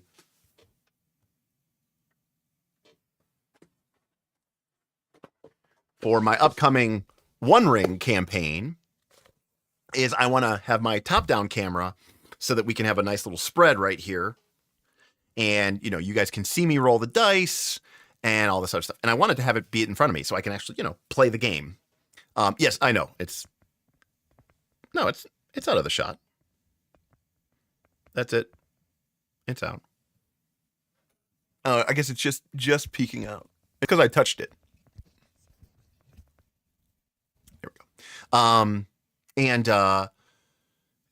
Anyways, I didn't want to have the big microphone in my face. Now, the other option is what I have been doing, which is this. And this is great, but I mean, and I spent a good amount of money on these headsets, and they're a professional broadcasting headset, but there's just no way in hell that this microphone is going to be nearly as good as I would like it to be. And to be quite frank with you, it's a little uncomfortable, and I don't like I don't like the look of me being on headphones when I'm doing a talking head shot. I just think it looks more clean and looks more natural when I'm talking to you this way. Now, when we are sitting around the table and we are doing our gaming, I think this is great because number one, we can hear tips from the audience. If we have a producer, they can talk to us through this.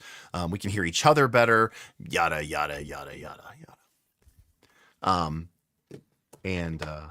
So this is a very, very, very nice, super high end mic. And I think we're going to get pretty good results out of this. And if I ever decide to become a documentary filmmaker, it's fantastic for booming out during interviews. So I can use it for that purpose too. And lastly, most importantly, I had credit with Sweetwater, and then I used the credit card cashback bonus that I got from my credit card, and I bought it. So I didn't really have to put up. I mean, yes, technically I spent money, but I didn't have to put up my own money, realistically. So there we go. So I returned the old headphones, got the credit, and then I bought this.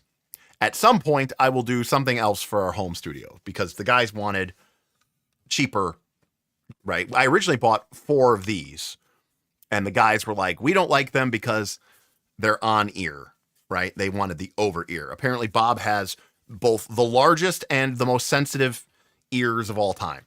And then Tim complained about them, and I said, fine, whatever. I'll send them back. I'll get them refunded in credit, and we'll figure out another solution. So that patent pending on that. Yes, that mic has been on my wish list for probably about 3 years. Correct.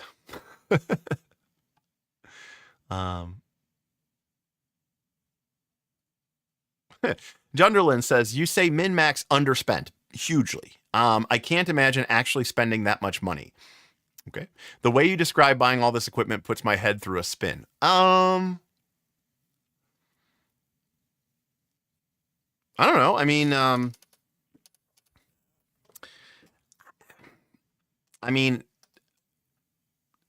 yeah, I'm just like people spend thousands of dollars on their golf clubs, right? People spend thousands of dollars on, their car, the kitting out their car, their truck.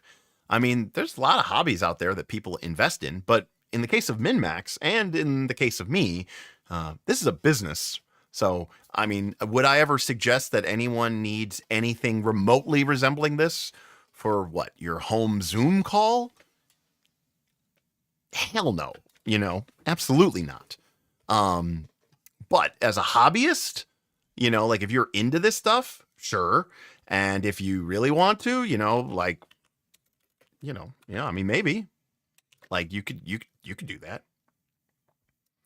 I see that, Vince talking about, lenses. Let me show you. This is the lens that let me find the lens that I want to buy. I'm not going to buy it, but it's the lens I want to buy. Here it is.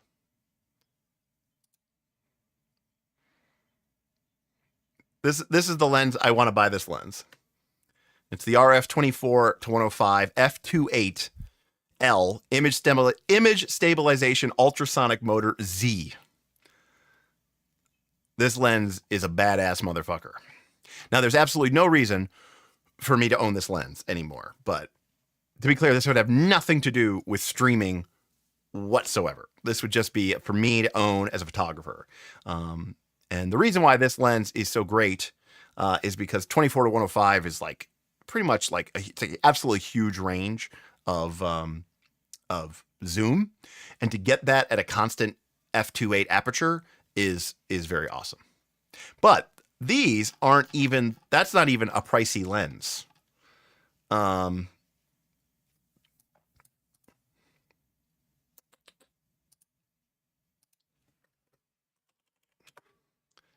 Like, here's a 400 millimeter f2.8.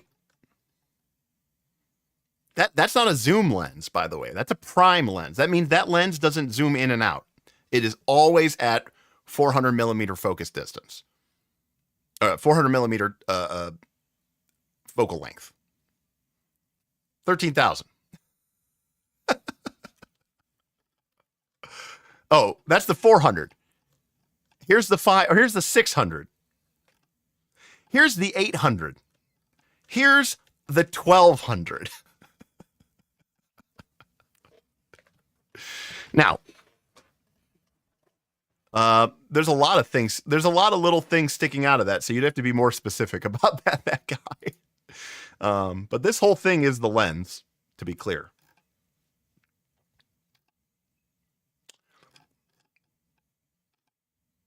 Now, oh, this thing? You're talking about the thing on the bottom? So that is because the lens weighs way more than your camera. So if you were mounting this on a tripod, you would actually mount the lens on that foot. The foot would get connected to the tripod, and your camera would just be connected to the back of the lens. Because if you tried to connect the camera to the tripod and then this huge, massive thing out in front of the lens, it would actually break off the top front of your camera. It would be so front heavy and so much weight that it would just torque out of it would break your camera and probably break your lens. So you actually connect that foot to the tripod, not to your thing. And it's also a nice convenient, it's also padded or has a little bit of a grip. It's also just a nice convenient like handle to carry it when you're not doing anything. So you can actually take it off. There's like a little lever that you can do, but you don't need to. If you're going handheld or something like that, but it's a really great thing. Cause like, even if you were to like hold your camera body and you had this big, massive thing, it might be enough to just, break off of it, To be clear, this is not a camera. This does not have any sort of this is not a camera. This is just a lens. But so who's going to buy this? A sports photographer, a wildlife photographer. Those are probably the two people that are going to use this lens the most. Sports and wildlife. A spy, yes.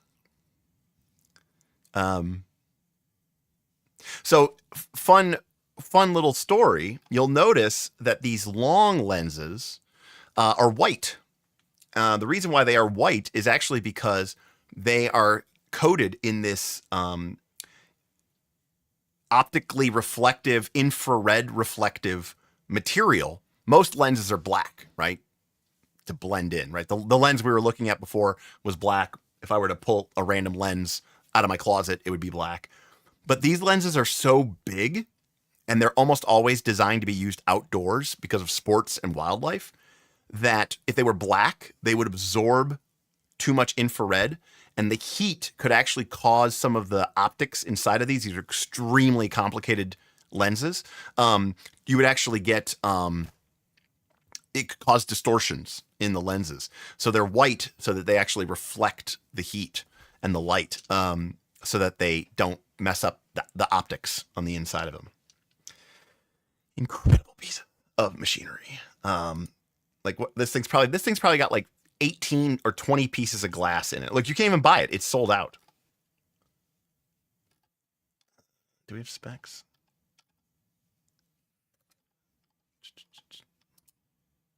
No, we don't have the specs.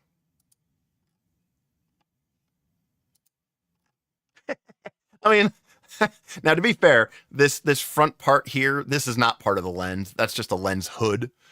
That's not actually the lens, but the lens actually ends here where my mouse is. But that's giving you an indication how big that lens is, by the way.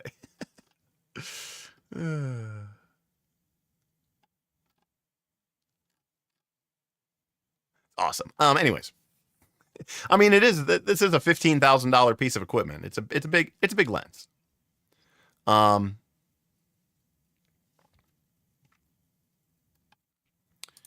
Like, how much money did you have or make to afford all this? Well, I don't own this. I don't own that lens. You must have millions stored away in the bank. I mean, here, let me do something here really quickly.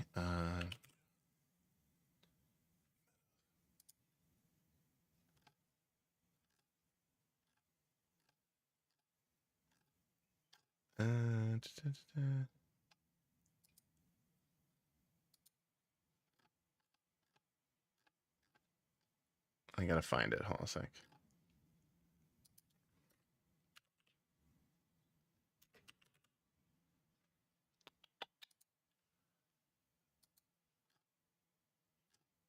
Man. Now I'm looking for it and I can't find it.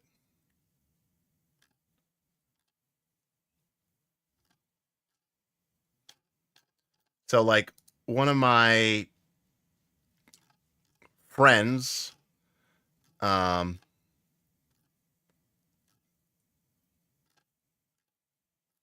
of my friends was a photographer like me, and he's already made like $900,000 this year or something like that. So anyways, point is, there's definitely people out there making money. That's all I'm saying. Vin with the questions. Anyway, so what's an ETA on the Tor streams? Yeah,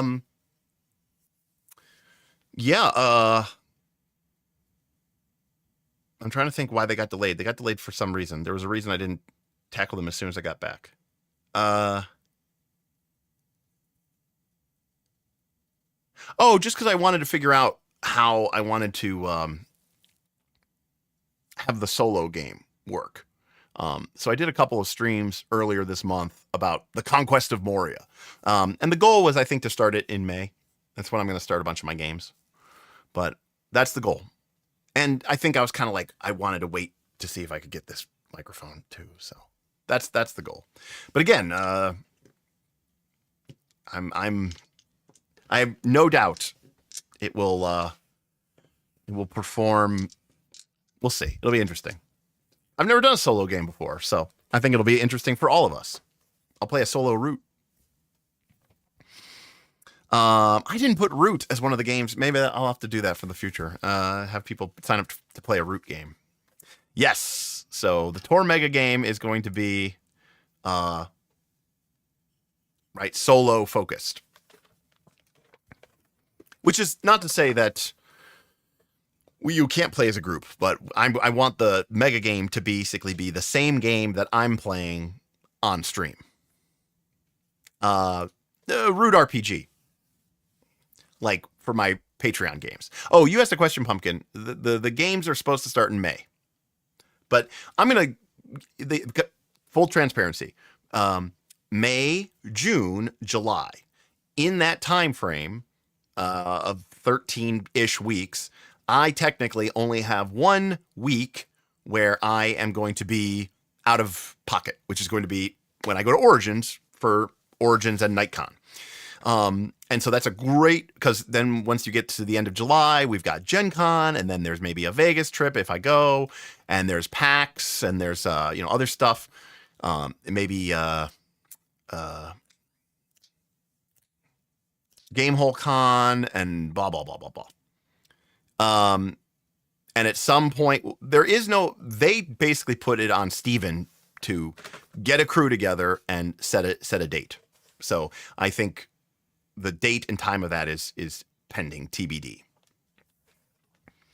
So this is a great time for me to run those games over the next roughly 12 to 13, 14 weeks, which is why I have one game that is 12 sessions long weekly, which is the One Ring game that I'm going to be running. But also because I think the One Ring is a game that really benefits from that longer term play. The game itself is predicated upon, playing roughly, doing roughly 3 adventures and then doing a Yule session. or having a Yule fellowship phase, right? Which is it's Christmas time basically. But like the whole point of the One Ring, in my opinion, which you don't get in a solo game or a short game like what we're doing on our channel, is that as you adventure, your character is acquiring shadow, and you can't get rid of the shadow fast enough. And so then you have to make this decision, which is, do you take a shadow scar? Do you, are you willing to acquire these marks on your soul? And that kind of long-term resource, it's almost like a durability thing, where you are sort of the durability of your soul. Anyways, I think that's really good for a 12-session game. And then I'm doing the Daggerheart and the Avatar games, which are going to be 6 sessions, but they're going to be every other week. In other words, 12 weeks. So, and same with the Blades in the Dark. So, the whole idea is to get it all done by. But that's like, my ideal would be after those are wrapping up, we would set up the next wave of games. That's the plan. And also, I'm feeling this out and seeing how this works for my personal schedule, everyone else's schedule, because I don't know what to expect. When I ran 2 campaigns last year. I ran the Torchbearer campaign and the other Torchbearer campaign. Well, the one Torchbearer campaign had 5 people sign up for it and had 5 people make almost every single session, and no one dropped out of that. The other group, I think, had 4 of the original 5 people, maybe 3 of the original 5 people drop out. And then I think one of the people who came in as a replacement also left.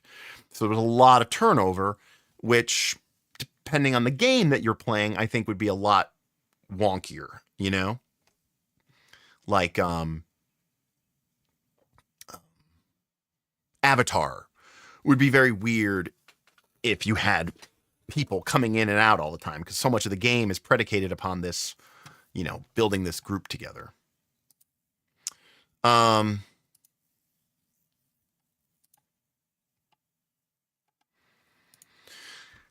not know. I know that I have a badge. I know that Stephen Glicker got an Airbnb.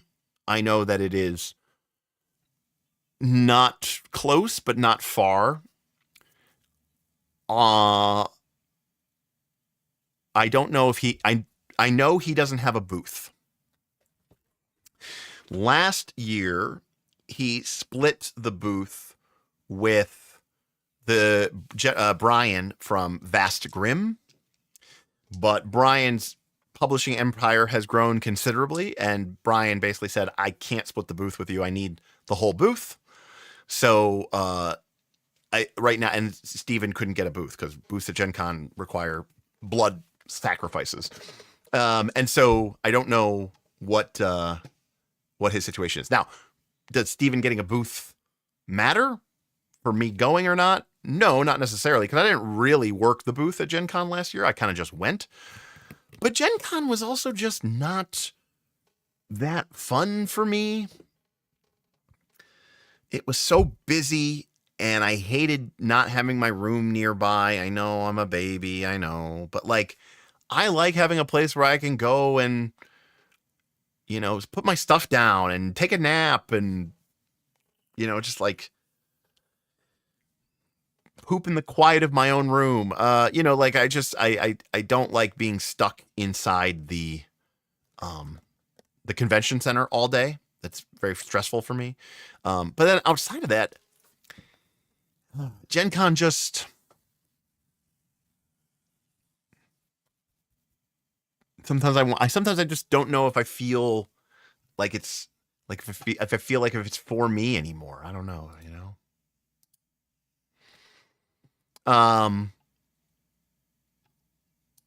What's up, GMDM? Great name, by the way. Unfortunately, Tor probably won't work with my schedule. Pretty much all of the games don't work for me because I'm sort of in a transition at the moment, but maybe next time. So, so one of the things that I want to do, Pumpkin, is I'm calling these groups of sessions an arc, you know? And the reason I'm calling it an arc is because I don't necessarily know, like, the way I'm looking at it is Avatar is season 1, right? It's arc 1. And if people sign up for it, they're committing to play the 6 sessions. They don't have to, but they're going to pay their tickets regardless. And then at the end of that 6 sessions, that story may very well continue into, you know, the second season, if you will. And I'm going to have a system where if you were in the first season, that you kind of have an option to be in the second season. But I also want to make sure that I'm expecting there to be some turnover. And in some cases, if there's, you know, whatever, I might spin up a whole separate, you know, like a Aang and Korra. But sometimes you're going to have new people, you know, enter into the campaign. And I want to keep that story going. So the same thing is going to be true for the One Ring, and the same thing is going to be true. So what I would say is I'm hoping, I don't necessarily expect very few people, you know, to be like, I'm literally in every game, you know, it's going to be an evolving story. And maybe you end up taking a season off. So if it doesn't work, and, you know, that was my last rule of my posting thing, which was, you know, hey, if not every game is going to be for you, and not every time slot's going to work for you, if nothing works out, save your tickets and, you know, try to get into the next one. And I'm going to try as much as I can with my schedule to be accommodating to a variety of people. So that's all I can say, as I'll try. No, not lesser. I mean, lesser gamers? No, I have no problem with somebody who's a lesser gamer. What I have a problem with is there's a lot of people at Gen Con who aren't gamers at all. There's a lot of families. I hate children. And not only do I hate children, but I really hate kids and babies. And I don't see why they would ever be, like, it's stupid that they're there.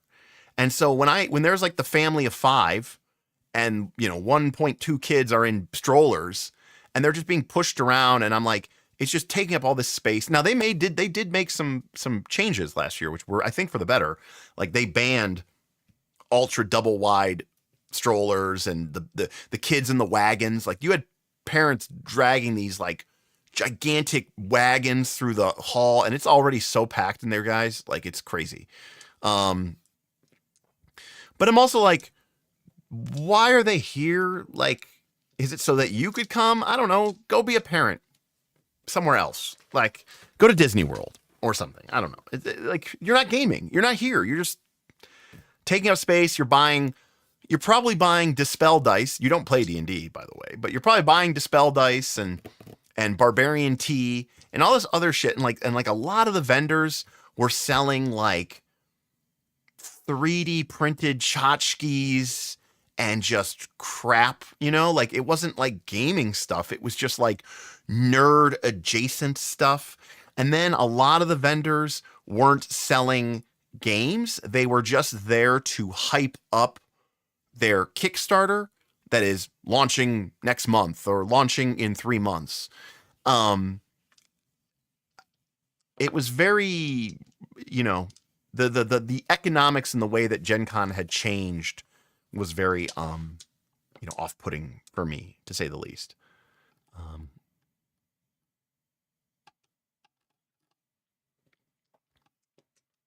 Did I leave Gen Con, or did Gen Con lose you? Both. I mean, as I've gotten older, I've become much less socially tolerant of large groups of people. Gen Con also went from, when I started going there was 35,000, and now there's like, I don't know, 85,000 or something like that. And the building didn't get bigger. So it's, you know, it's just jam-packed. And again, with a lot of people who are just there to be like, oh, wow, you know, it's family day.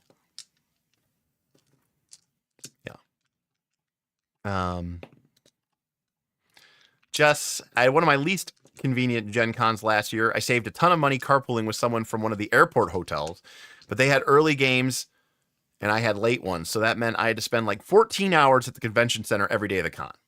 Yes. And by the way, yes, the airport hotels are just as expensive as the convenient ones. Correct. So it's just like, it's just become a nightmare.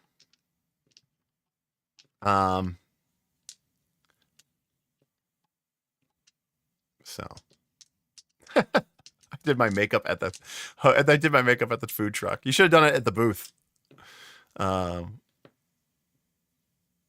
So yeah, I mean, it's all good, Pumpkin. I mean, I get it. I mean, in theory, I am supposed to go lift at the gym every other day. And somehow I don't find myself getting there, but you know, I'm trying. Yes. I mean, it's very common. I don't know if the corporations took over. I mean, it's still privately owned, but it definitely became Comic-Conified. It's just too many, you know. Yeah. 85,000 is a lot. And the other thing too, and I've talked about this before on rants and I don't want to get into it, but like, let's say Paizo, okay? When I went to Gen Con in 2019, right? Pathfinder 2 had just released. And there's one Paizo booth. It's one of the bigger booths. Okay, they've got a big square booth. I don't know what it is, probably 40 by 40 or something. You know, I don't know. It's one of the bigger booths. 40 foot by 40 foot or something. Big space. Jason Bullman's there. Logan Bonner's there, right? That was when Gen Con was whatever, you know, 40,000, 50. Now, there's 85,000. Guess what? There's still just one Paizo booth. There's still just one Jason Bullman. There's still just one Logan Bonner, right? So the number of people has doubled or tripled, depending on how you want to count it. But it's not like the number of game companies tripled, and it's not like your favorite game company tripled. So the odds that you're going to be able to get into your event that you want to play in, or that you're going to be able to talk to the people that you want to talk to, are astronomically low. So that's, again, I think it's a dilution of what made Gen Con cool, you know? Oh, that's why you had your duffel bag there. Okay, got it. To be fair, I also used the booth as sort of a drop-off spot for like when I bought stuff and bought games. But I was staying at, you know, the Airbnb with Mark and Linda and Steven, so.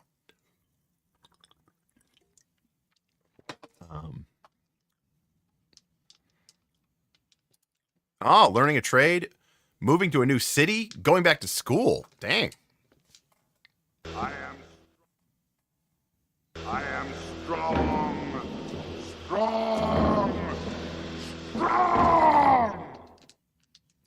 I mean, I see you said electrical. Like I said before, you know, I would definitely not move into analytics and data science. I'll tell you that, as an analytics and data science. But I will say, after my fire, when I had to have the electricians out and they had to replace my breaker box, and I know enough about home repair to be like, that breaker box is $150, and they put maybe $100 worth of fuses into it. So they had $250 of supplies and $12,000 of labor.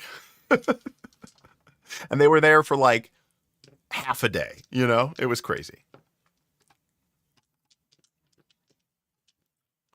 God,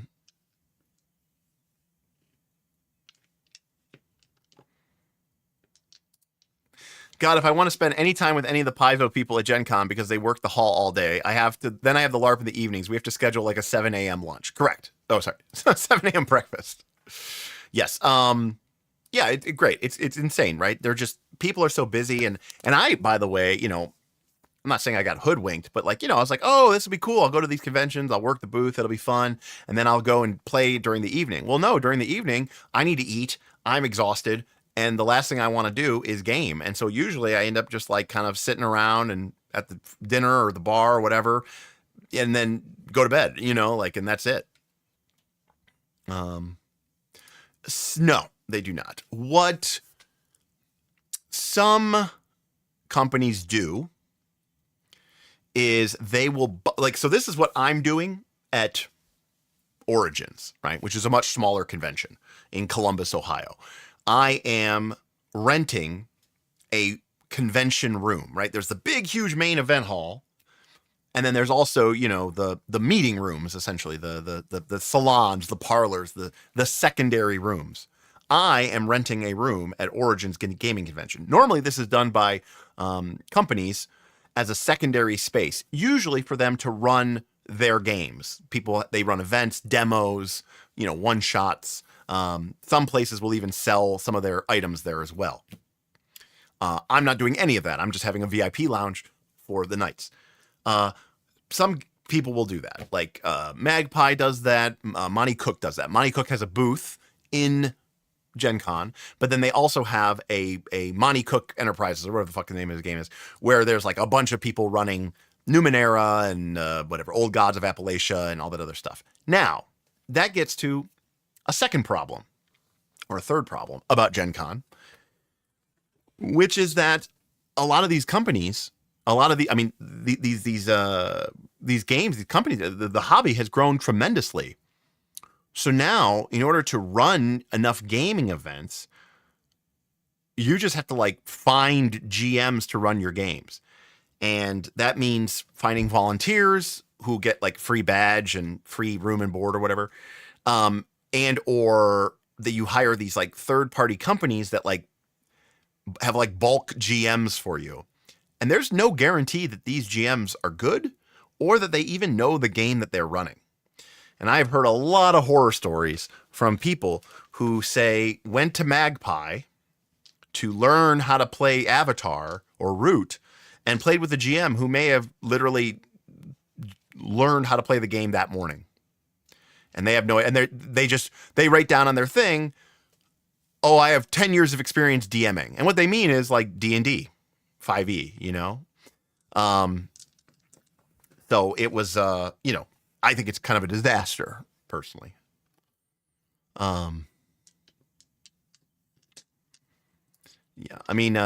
Trades are where it's at. I'm 100% in agreement with anything resembling that.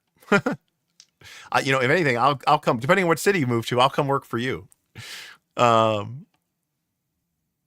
yeah, working a booth is hard work. I can only imagine what it would be like if you're working a booth that was like, had constant turnover, Roll for combat, we do get our downtime. You know what I mean?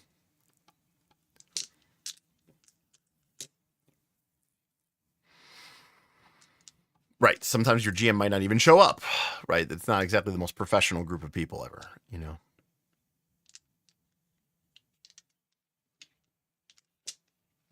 Sure.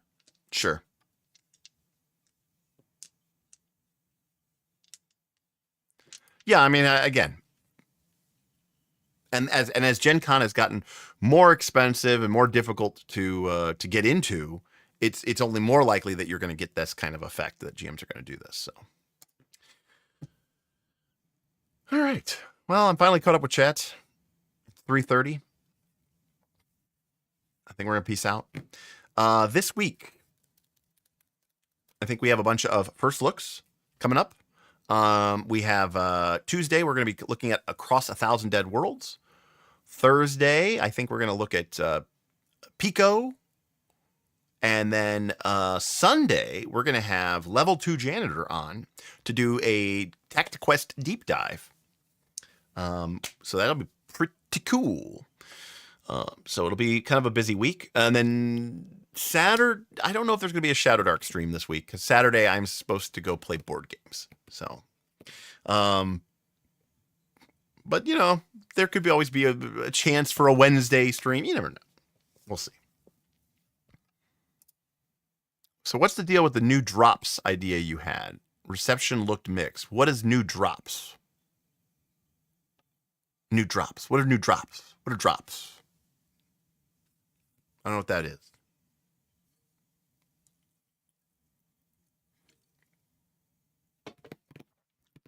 Why won't I GM for Magpie? That sounds terrible.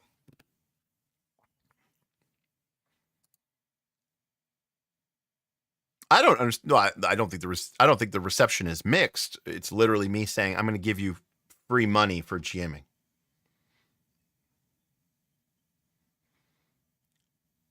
Yeah, it's basically just that right now, when you GM you fill out this form that Bob handles, and you get a handful of silver tickets. The problem is that silver tickets aren't really worth a whole lot because there's not much you can do with them. And like one of the things that you could do with them is get into games, but it's Bob and I don't run enough games for that to be really good value. And outside of that, the other problem is that if I gave out a bunch of tickets, you might use those tickets to buy merch, which is going to cost me money, and I don't have money. So I want to encourage more people to GM, and I want people to, again, people should GM because they want to GM. But I just, with Northern Reaches launching, I just wanted to give people an extra incentive. So basically, it's just like DKP. I don't think you played MMOs, but basically, for every hour that you GM, you get 1 point of DKP. At the end of the month, there's a raffle for like $100 gift card, say to like Drive-Thru RPG or something, or Amazon, and whatever you want. And then if you win, you get one entry automatically. You don't spend the DKP. It's just if you have 10 DKP, you get 10 entries into the raffle. If you win, you lose all your DKP. If you lose, you get to keep all your DKP. And then next month, whatever you GM will get added to your total. And so then when the raffle comes, you'll have, 15 entries instead of 8, and so on and so forth. And we might play around with some ideas of some other prizes, but like, I would love to be in a situation, because like I want people to run games, and I want people to GM, and I think that helps with retention, and I think it's I'm sometimes worried that like this is like me like worrying about the health of my own community. Like I'm worried that like we're becoming a community sometimes of like people that like talk but don't play. We buy but don't run. And that's okay to a certain extent, but like at the end of the day, I think the way that people get better at these games isn't by talking about them, it's by running games. And so I want to provide any sort of impetus I can for people to do that, especially in a very GM friendly environment. And try to focus more on developing GM skills in that capacity. So while I would love to be able to be like, hey, if you agree to run 3 sessions of any game, I'll buy you the game. Like I would love to be able to do that. Hey, you want to, I don't know, you want to run a Numenera campaign? Agree to run a Numenera campaign of at least 3 or 6 sessions. I will buy you Numenera, and then you can play it and run it. I would love to do that. Love to do that. I can't afford to do that. So what I can do is basically kind of give at least a lotto or a raffle. And so, yes, I'm not spending that much money, and everyone theoretically has a chance to win. But that's basically the idea. I want to encourage people, but right now, obviously, I'm a little cash strapped. So I would love to work out some sort of deal in the future with sponsorship people that they can sponsor me with a bunch of free copies of the game, and then I can go to my patrons and say, hey guys, Tunnels and Trolls, Rebellion gave me 10 copies of Tunnels and Trolls, and if you agree to run a mini campaign of Tunnels and Trolls, I'll send you a copy until we run out of 10. And then suddenly a bunch of people are running Tunnels and Trolls. That's kind of, I would love to do that, but right now I don't have the money, so I don't do that. How is Smith going, and how's Shadow Tide? So I've only met with Smith once. I was gone in March. He worked on it, and then he came back, and I met with him once in April. And the conversation basically went like this. He was like, blah, blah, blah, blah, blah. We were talking about what he's working on, and then he was kind of like, I was like, well, what's your time frame? And he said, he goes, well, I need some more time. And I go, oh, that's fine. He goes, well, didn't you say like you need this by May? And I went, no. I said, I would love to have the print copies for next year's GaryCon. And he went, oh, he goes, okay. He's like, that's awesome. He's like, I thought I was gonna have to pull like 70-hour weeks. And I went, no, no, no, no, no. And he's like, oh, okay, that's way better. That's way better. He's mostly been focusing on the ship rules because we both agree that that is going to be one of the make or break elements of it. But he's got a couple cool classes designed, a couple cool races designed. Working on the ship rules. We're working on sort of how to incorporate, like, what does real-time torches look like in a naval campaign?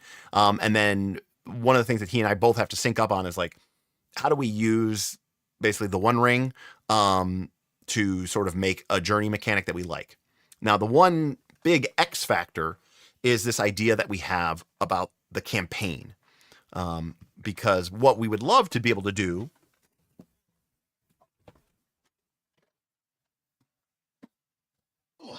is do something like this, right? With like Dolmenwood, where you have, this campaign book, and then you have this like player book.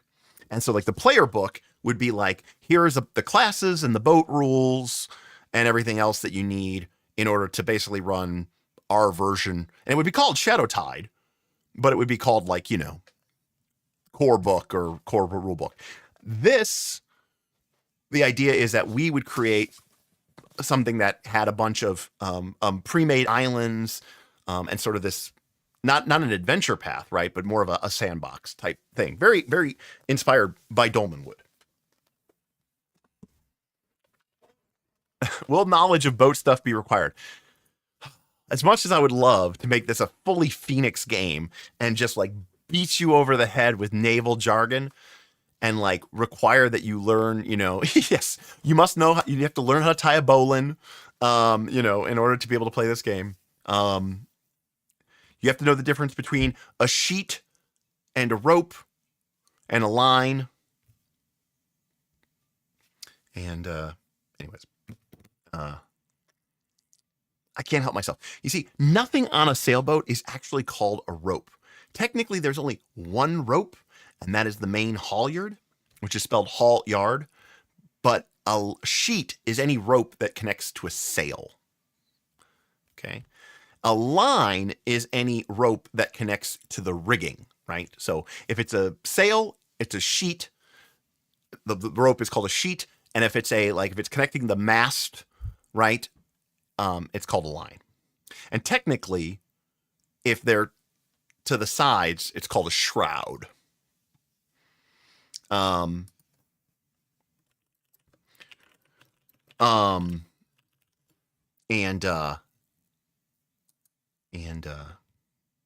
if it's a line running from front to back, it's called a stay. Anyways, there we go. You all get syphilis and die. That's the name of my new game. What's the plan to make boats fun? Because I really can't think of anything. You know what? I'm gonna leave that in Smith's good hands.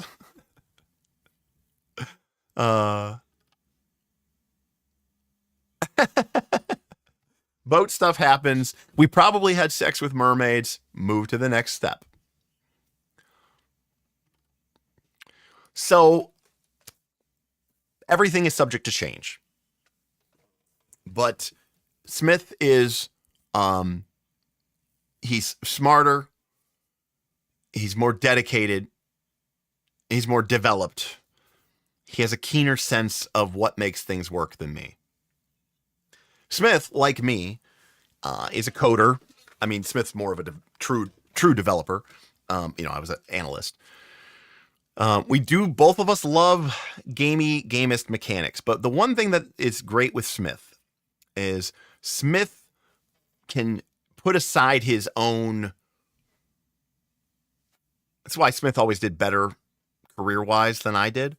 Smith is capable of like separating himself from the work.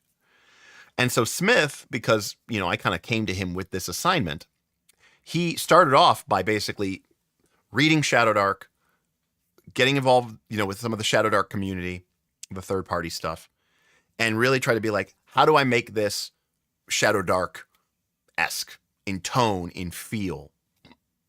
And so the one thing that Smith decided, and I support his decision, even though it makes me sad, because it's right, is he said, I think the biggest problem that people have, and like we were talking about, like Pirate Borg. He says, I think the problem that he's like, because he goes, my natural temptation is to create this, board gamey like element. And Smith specifically said, I think he was really influenced by some video game where you're on a boat. And he said, I don't want the ship experience to feel like a mini game where, you're moving your pawn to the cannon space and then you're activating the cannon space. I'll move to the wheelhouse and activate the wheelhouse space, right? That's very like how Derek would do it. It's very like board gamey. Smith wanted it to feel very first person, right? He didn't want it. I think he specifically said he didn't want it to feel like Sid Meier's Pirates. He wanted it to feel like, maybe Black Flag. I don't know video games that well, but I'm going to guess that that's probably what he said. So his goal was for it to be more immersive. Correct, Beowulf. Not because he believes in that, but because he understands who the target audience is. If that makes sense. Again, I don't know video games. Eventually he'll come on and we'll talk about it. No, Smith definitely greater than Derek. I mean, that's not even, I don't even have a question about that. So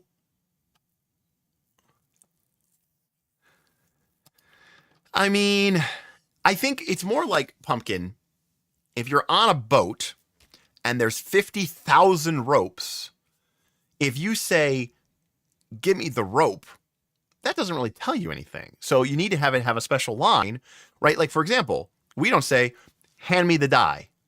We say, give me the D4. Oh, of course it's got a special name. Well, yeah, because it does something different. Or they're all dice. They all generate random numbers. Well, no, that one generates 1 to 4, and that one generates 1 to 6, and that one generates 1 to 8. So that sounds more familiar to me.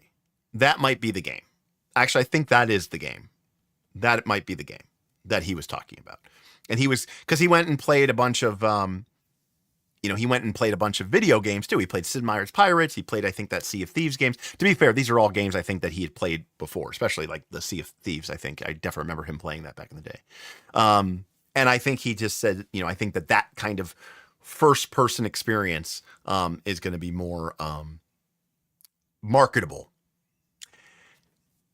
and easy to develop, right? Without having to like make it into a board game. So, and like we drew comparison to Pirate Borg, which is this like really loose rules light game. And yet Pirate Borg has these,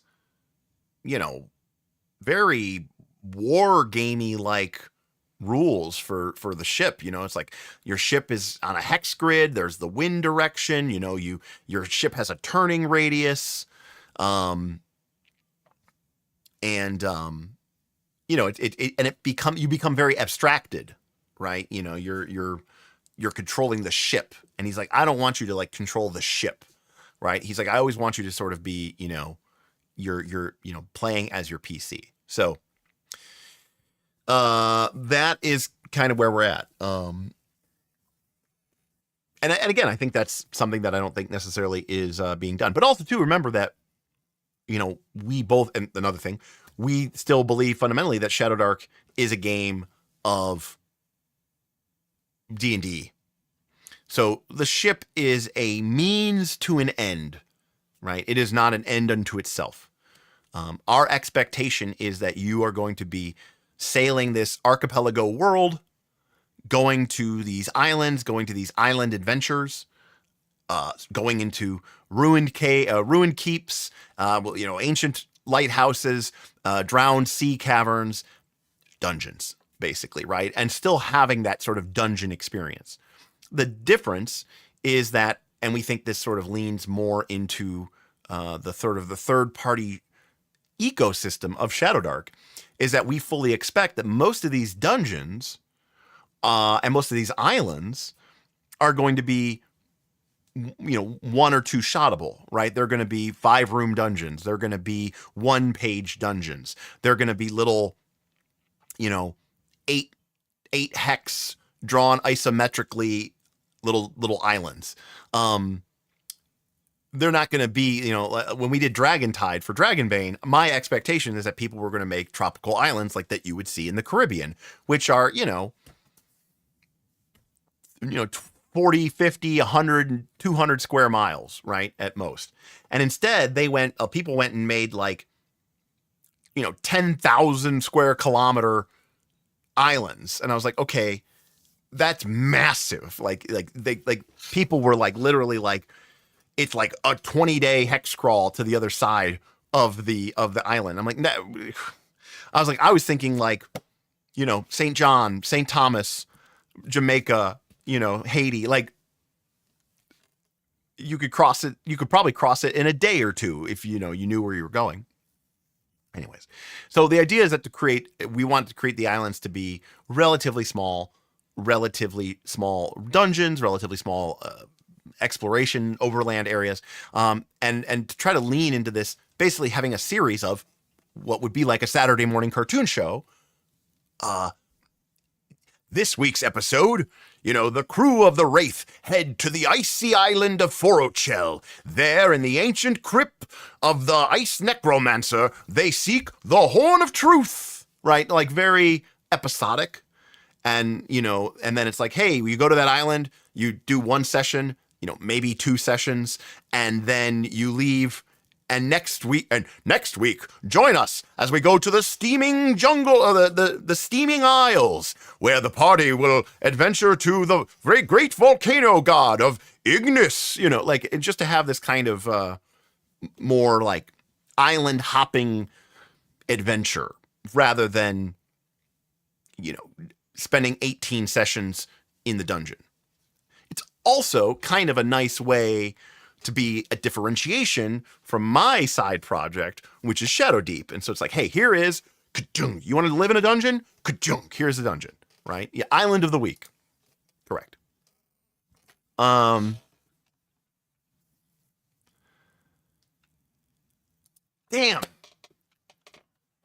I am strong.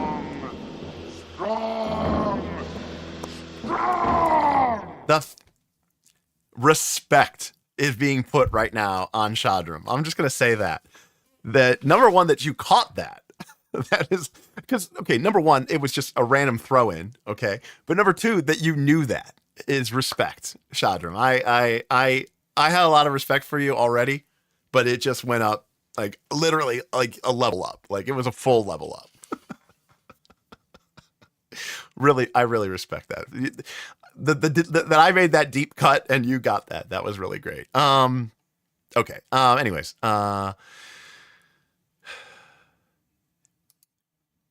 yeah, no, it's going to be more like the One Ring. Actually, we really like that rule. We want to avoid hex crawl. We want to avoid sea hex crawling basically as much as we can, because Smith and I have done a lot of hex crawl games. And the point of the hex crawl game is that you want to have it to be fun. You want to focus on the hex crawling. Going back to my episode from a number of weeks ago, we don't want exploration. We don't want journeys, right? We kind of want travel, right? It's going to be more like, you need to get to this island, plot your course.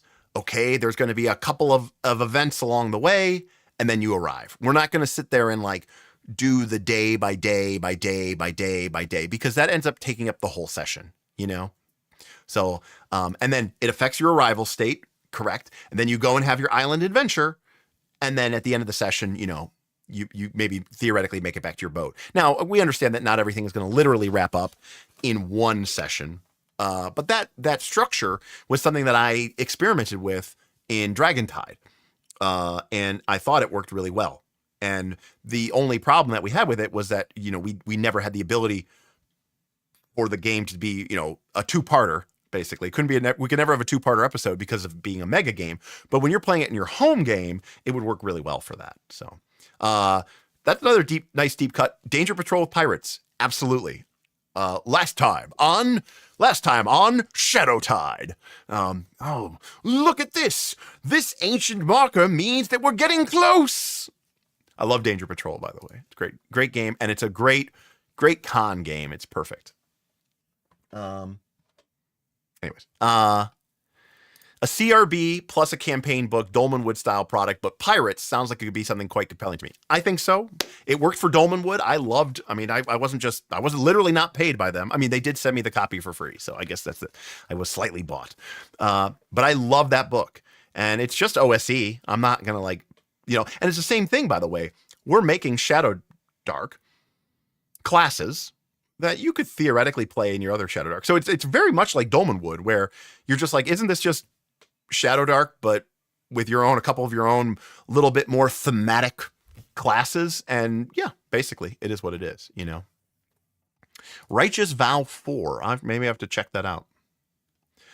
Pumpkin. I actually complained exactly about that. I said people were supposed to make, you know, St. Thomas, St. John, St. Croix, Trinidad, Tobago, and they made Cuba, right? Everyone made these massive islands. Yeah, I mean, it's what, I don't know that I want to run that right now, but I would absolutely run Dolmenwood. I love the way it's laid out. I love the size of it. It feels approachable and digestible. It doesn't feel so small that it feels almost like you're going to like linear, but it also doesn't feel so impossibly huge that it feels unapproachable. It's like, it's just big enough to feel, you know, it's like, yeah, it's very good, you know, and the PDF is great, all linked together. The fact that every hex gets this page, gets this encounter area means that you as a GM just feel so empowered, because a lot of hex crawls, in fact, I would say worse than mega dungeons, like I was going through the other day.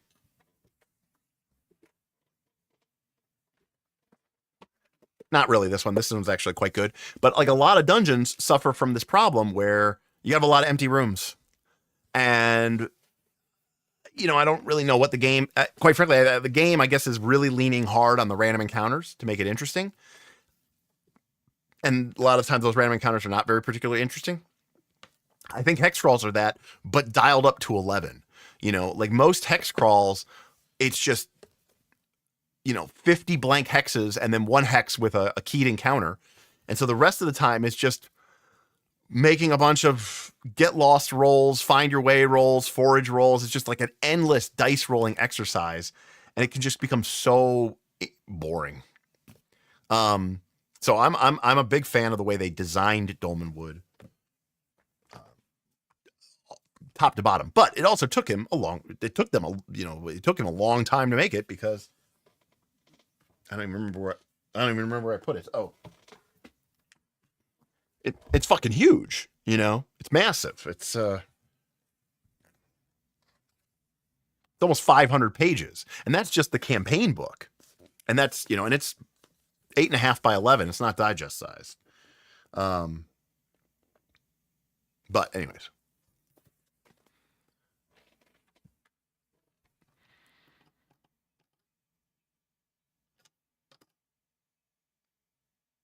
So yeah, anyways, so basically we kind of want to create one book for the rules, and, you know, maybe would be useful for people who just want to steal and hack and, you know, steal our new spells, new species, new whatever, and some of our new rules systems.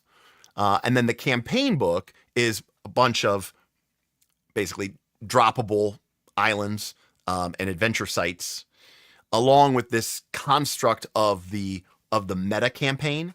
I don't want to call it a campaign, and I don't want to call it an adventure path. I don't really know what else to call it. A campaign, I guess.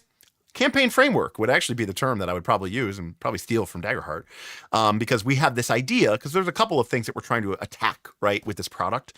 We're trying to attack Shadowdark from a perspective of doing something other than just dungeon crawling, the boats, attacking it from a pirate's perspective, because people think pirates are cool, and I was really inspired by Pirates of Darkwater. I love that cartoon show. And then, of course, Bob loves One Piece, and, who doesn't love Pirates of the Caribbean? I don't like the later movies, but the first movie's great. But one of the other things, and tone, we talked about tone, right? Being noble, this noble, dark campaign. But the other thing that we wanted to do was I wanted to sort of solve this problem. And I'm doing this with Shadow Deep as well, which is I keep seeing so many people who are running Shadowdark, or running old school games really in general, as just a series of endless funnels and one-shots. And I want to basically prove to people that you can do a campaign in these games. And I think it's worth it. Maybe we need to tweak the rules a little bit. Maybe we need to make it a little bit more survivable, give you a little bit of plot armor. Maybe. We don't have to go full Daggerheart, Fabula Ultima. I choose to surrender. Smith has some rules for that. Don't worry. In fact, he's doing this completely off on his own. But in some ways, there's some similarities between what Smith is doing and what I know Professor DM is doing with Deathbringer. But anyways, point is, we want to create a world, a system, a framework where you are actually allowed to and encouraged and have the capability to actually level up with a Shadowdark character and actually play in a campaign that lasts months or even, more than a year, and get to a very nice, good, satisfying conclusion. Instead of just being like, well, it's a sandbox. And you're like, well, what does that mean? It means, because here's the problem. A lot of people design adventure paths and they say, it's a linear railroad. You have to go here, here, here, here, here. Maybe you have a little bit of choice, but it's like a series of hourglasses, right? Or like, I don't know. It's like, hey, you can do anything you want, but then you have to do this. And then you can do anything you want, but then you have to do this. And then you can do anything you want, and you have to do this. And eventually you fight Karzook, right? So that's the adventure path. But then the other problem is the sandbox. Most people go, it's like, hey, we're playing a sandbox campaign. And they go, okay, great. And by the way, I don't mind this kind of D&D because I'm very agentic, and I'm very, interested in doing shit just to do shit. But a lot of people go, all right, guys, campaign starts. And people go, okay, well, what are we doing? Anything you want. Be agent, go do something. And you're like, what do you want us to do? And I'm like, I don't know. And you're like, so wait, is the purpose of this campaign for us to just keep playing D&D until we get bored and quit? I guess get to level 20. Is that the goal of the game then? I guess, because we either gonna get to level 20 and quit, or just keep playing till we quit. I don't know what's the goal here. Whatever goal you want, right? And that's cool, sort of, but most people struggle bus with that. So that's my idea, which is like, can we create a sandbox that still has this meta plot, right? This sort of framework, which is, again, totally stolen from the cartoon show, which is, in the cartoon show, the 13 Treasures of Rule, which is the idea that, and this is also taken from kind of Band of Blades, which influenced The Dark of Winter very much. And it's the idea of basically going, hey, I don't care what you do or how you do it, but if this thing happens, the campaign ends and you guys win. And if this thing happens, the campaign ends and you guys lose. And what you do to arrive at one of those two states is entirely up to you. How long that will take, I don't know. It could take months, it could take years, depends. But I'm telling you is that there is a set of conditions that exist where the campaign will end, and it will either end in your favor or not in your favor, aka the main villain bad guy dies or wins, or the players win. And technically, we will keep playing until, theoretically, you all get bored and we quit. That is still an option. That I'm not gonna lie, that still happens. But there's this, what the ending conditions are, and what you're fighting against and what you're fighting for. Now, how you go and do that and what order you go and do that, how you arrange that, entirely up to you. And that's what the rest of the campaign framework is designed to do, is to help you do that.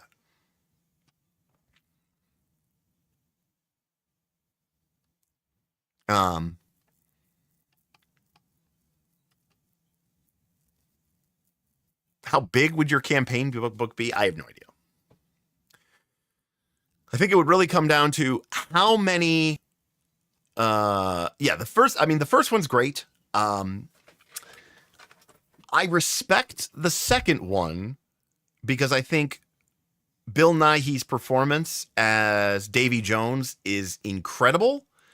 And I think the CGI in that second Pirates movie might be like the best CGI of all time, even though the movie's probably 20 years old now. But the third film, and to be clear, I never saw any of the post-sequel pirate movies at all. Like the ones that didn't have Elizabeth Swann and Will Turner and all that stuff. But the third one, I hated 3 because it just felt like suddenly like the Kraken dies off screen and we went from undead pirates, that was Pirates of the Caribbean 1, as the scary villains, right? Undead, immortal pirates in search of cursed treasure. Cool. Second one, horrific Cthulhian creatures who represent the sort of they're sort of the doomsmen of the sea. Wow. Cool villain. And he's got this great, Barbossa was great, but I think Davy Jones was even more. And then we get to the third film, the finale, and now the villain is the East India Tea Company. And it's some shitty, cocky British guy. Like, for me, it was just such like a, I thought it sucked. I thought the third one was terrible. And then they introduced, they're like, now I'm supposed to care about oh, by the way, all the pirates that you thought were cool. It turns out there's you know what it reminds me of? I never even saw these movies, by the way, but it's an example of how a movie can become a parody of itself. It's like how the John Wick movie starts off, John Wick 1, he's an assassin, he's out. They bring him back in because they killed his dog and stole his car. And he goes on a fucking revenge. Awesome. Cool. End of the movie, right? But now there's the John Wick-averse. And suddenly it's oh yeah, there's this whole sub-order of assassins and they've got their own code and their own currency and their own weird medallions and there's a rule and there's the Illuminati and there's all this other crap. And it's the same thing they did with the pirates. They're yeah, there was pirates. No, it's no, there's the worldwide pirate order and you've got the Chinese pirates and you've got the African pirates and you've got the French pirates and they all look the same, but they all look different. And it's it was so stupid.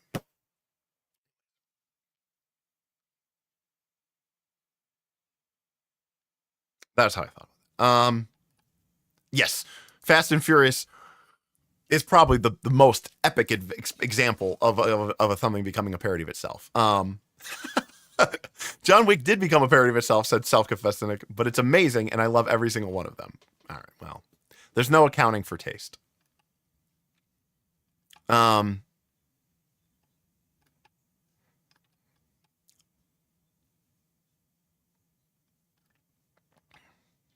Oh, I've never been to Disney, so I can't speak to it. What's up, Voy? Welcome back. It's not jumping the shark if you don't come back down. Fair enough. I will say that I would probably get a kick out of the Harry Potter world. Probably. But, I've kind of soured on the franchise over the years and, I'm not the fanboy I once was. But it would be probably very cool to be in Diagon Alley or Hogwarts. I think being in Diagon Alley might actually be cooler than being in Hogwarts, actually. So, anyways. Well, I was supposed to end at 3:30, and then we talked about Shadow Tide for 30 minutes. So hopefully, that gives you some examples of what we're thinking of doing and why we want to do it. Now, can we deliver on that? I hope that would be the plan. But, you know, that remains to be seen. And then, of course, we'll also be doing Shadow Deep. I think that's it. And whatever else, you know. Really, at the end of the day, I'm just trying not to, you know, have to go work for Unfortunate Pumpkin as an electrician. Although I would probably enjoy it. I like working with my hands. I've done analyses for various companies, insurance companies, hedge funds, even part of the U.S. government, Departments of Defense, that, you know, in some cases were responsible for millions or tens of millions of dollars of corporate decisions and corporate profit and all this other nonsense or whatever. But I'll tell you, the most proud work I am of my entire life are all the tables that I built for people. Not just the gaming tables, but just regular tables too. Because I know how I designed them, and I know that they taken care of, even not really taken care of, honestly, you know, they are going to last 100 or more years. You know, they will definitely be a multi-generational piece of furniture, assuming they aren't used for kindling. And the idea that, you know, some of my tables are in people's homes, and that they are breaking bread and having their important family meeting or, you know, family gatherings around them, that, you know, and it's a real thing. It's a tangible thing. Like, I will be forgotten, right? But in a way, my table won't. Whereas like all the digital shit and all the analyses and all that other crap and all the code I've ever written, you know, it's just vapor, you know, it just doesn't matter. I probably would make more money. I mean, to be clear, it's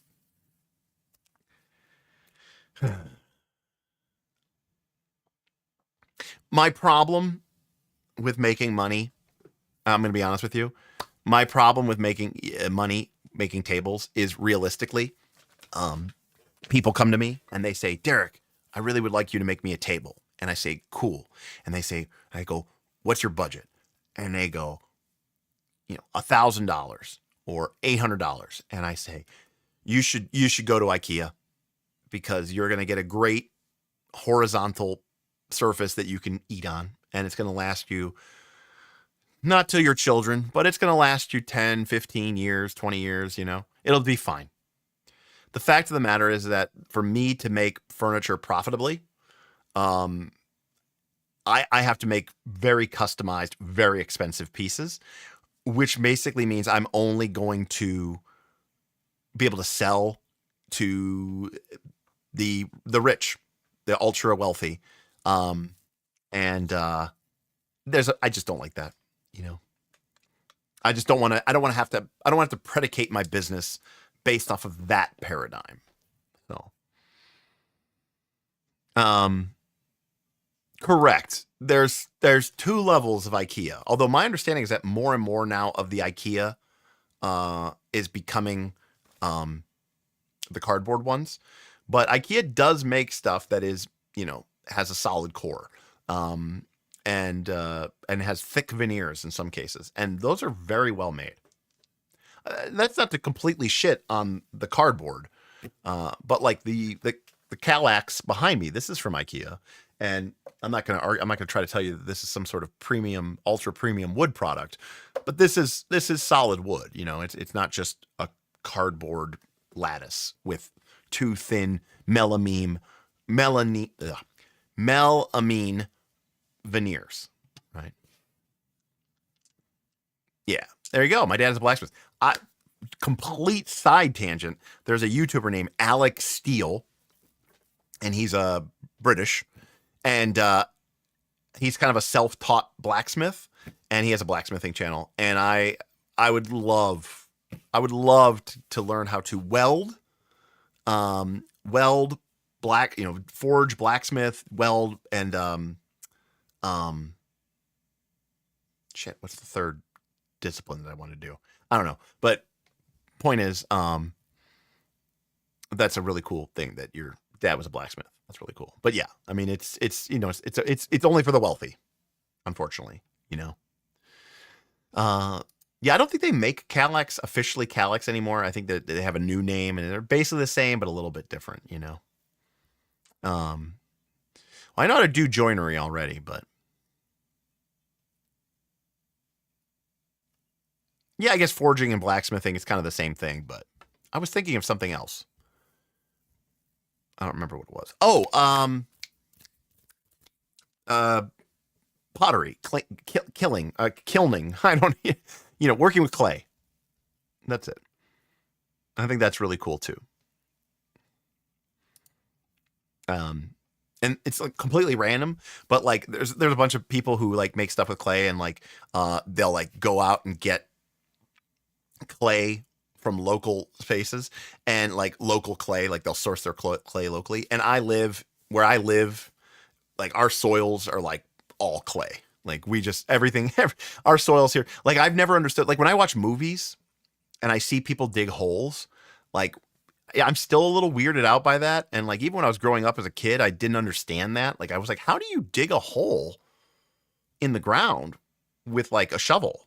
Like, that's impossible. And then like, they'll dig the hole and then they'll like hop in it, whatever. And I'm like, that's not something that can happen. And it turns out it's just because I grew up here in Northeast Ohio where our soils are all clay and, are horribly, horribly, horribly, impossibly difficult to work with. But the good news is you can pretty much dig up any chunk of land and screen it, and you could use that clay to make stuff. And I think that's really cool. Sean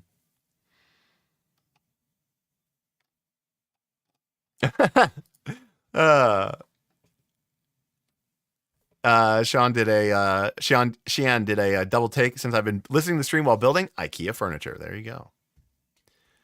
Yeah, again, the furniture has a time and a place. There's nothing wrong, Okay, Calyx is the current one. Expedite was the old one. Okay, I got it reversed. Okay. You should have taken the welding classes for sure, but welding wasn't cool. Oh my God, welding is I'm reminded it's not welding, but it's kind of the same thing. There was this old episode of Home Improvement, the one with Tim Allen, and their older brother or the oldest son was starting to get into trouble at school, and Tim's neighbor Wilson basically told him like, we no longer have the ritualistic symbol of moving into manhood, and so Tim kind of like is working on his car, and he has his son help him with like a acetylene torch to cut like a piece of the exhaust assembly. Somehow I can remember this.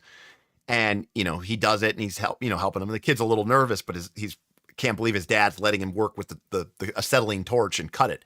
And then he cuts it off and you could tell it was a big moment for the kid. Like it was kind of like a ritual of becoming a man. And he says, "Thanks, Dad. That was really cool." And he goes, "Cool? Cool? You just cut metal with fire." And I always thought that was like, that is cool. So yeah, like welding is so awesome. Like you have two pieces of metal and then you melt them together and fuse them together. It's pretty crazy.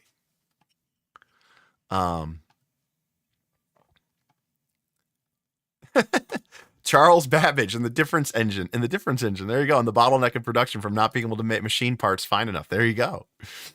I didn't take welding because there was no money in welding. Oh my God. Yeah. Even around here, you'll see like, paying, here, getting $40, $50 an hour is a lot of money. And you'll see people like, hiring welders, need welders. It's crazy. Anyways, plus, when civilization collapses and we all have to fend for ourselves in small communes, I need as many survival skills as I can so I can fabricate and make stuff. All right, folks, I will be back soon someday. I look forward to reviewing this footage and seeing and tweaking some of these audio settings. Let me know in comments below, how you think, what you think about the setting. Now that we're at the end, again, is it going to be as clean and as clear and as crisp as my old faithful reliable? Probably not. No, but it's pretty good.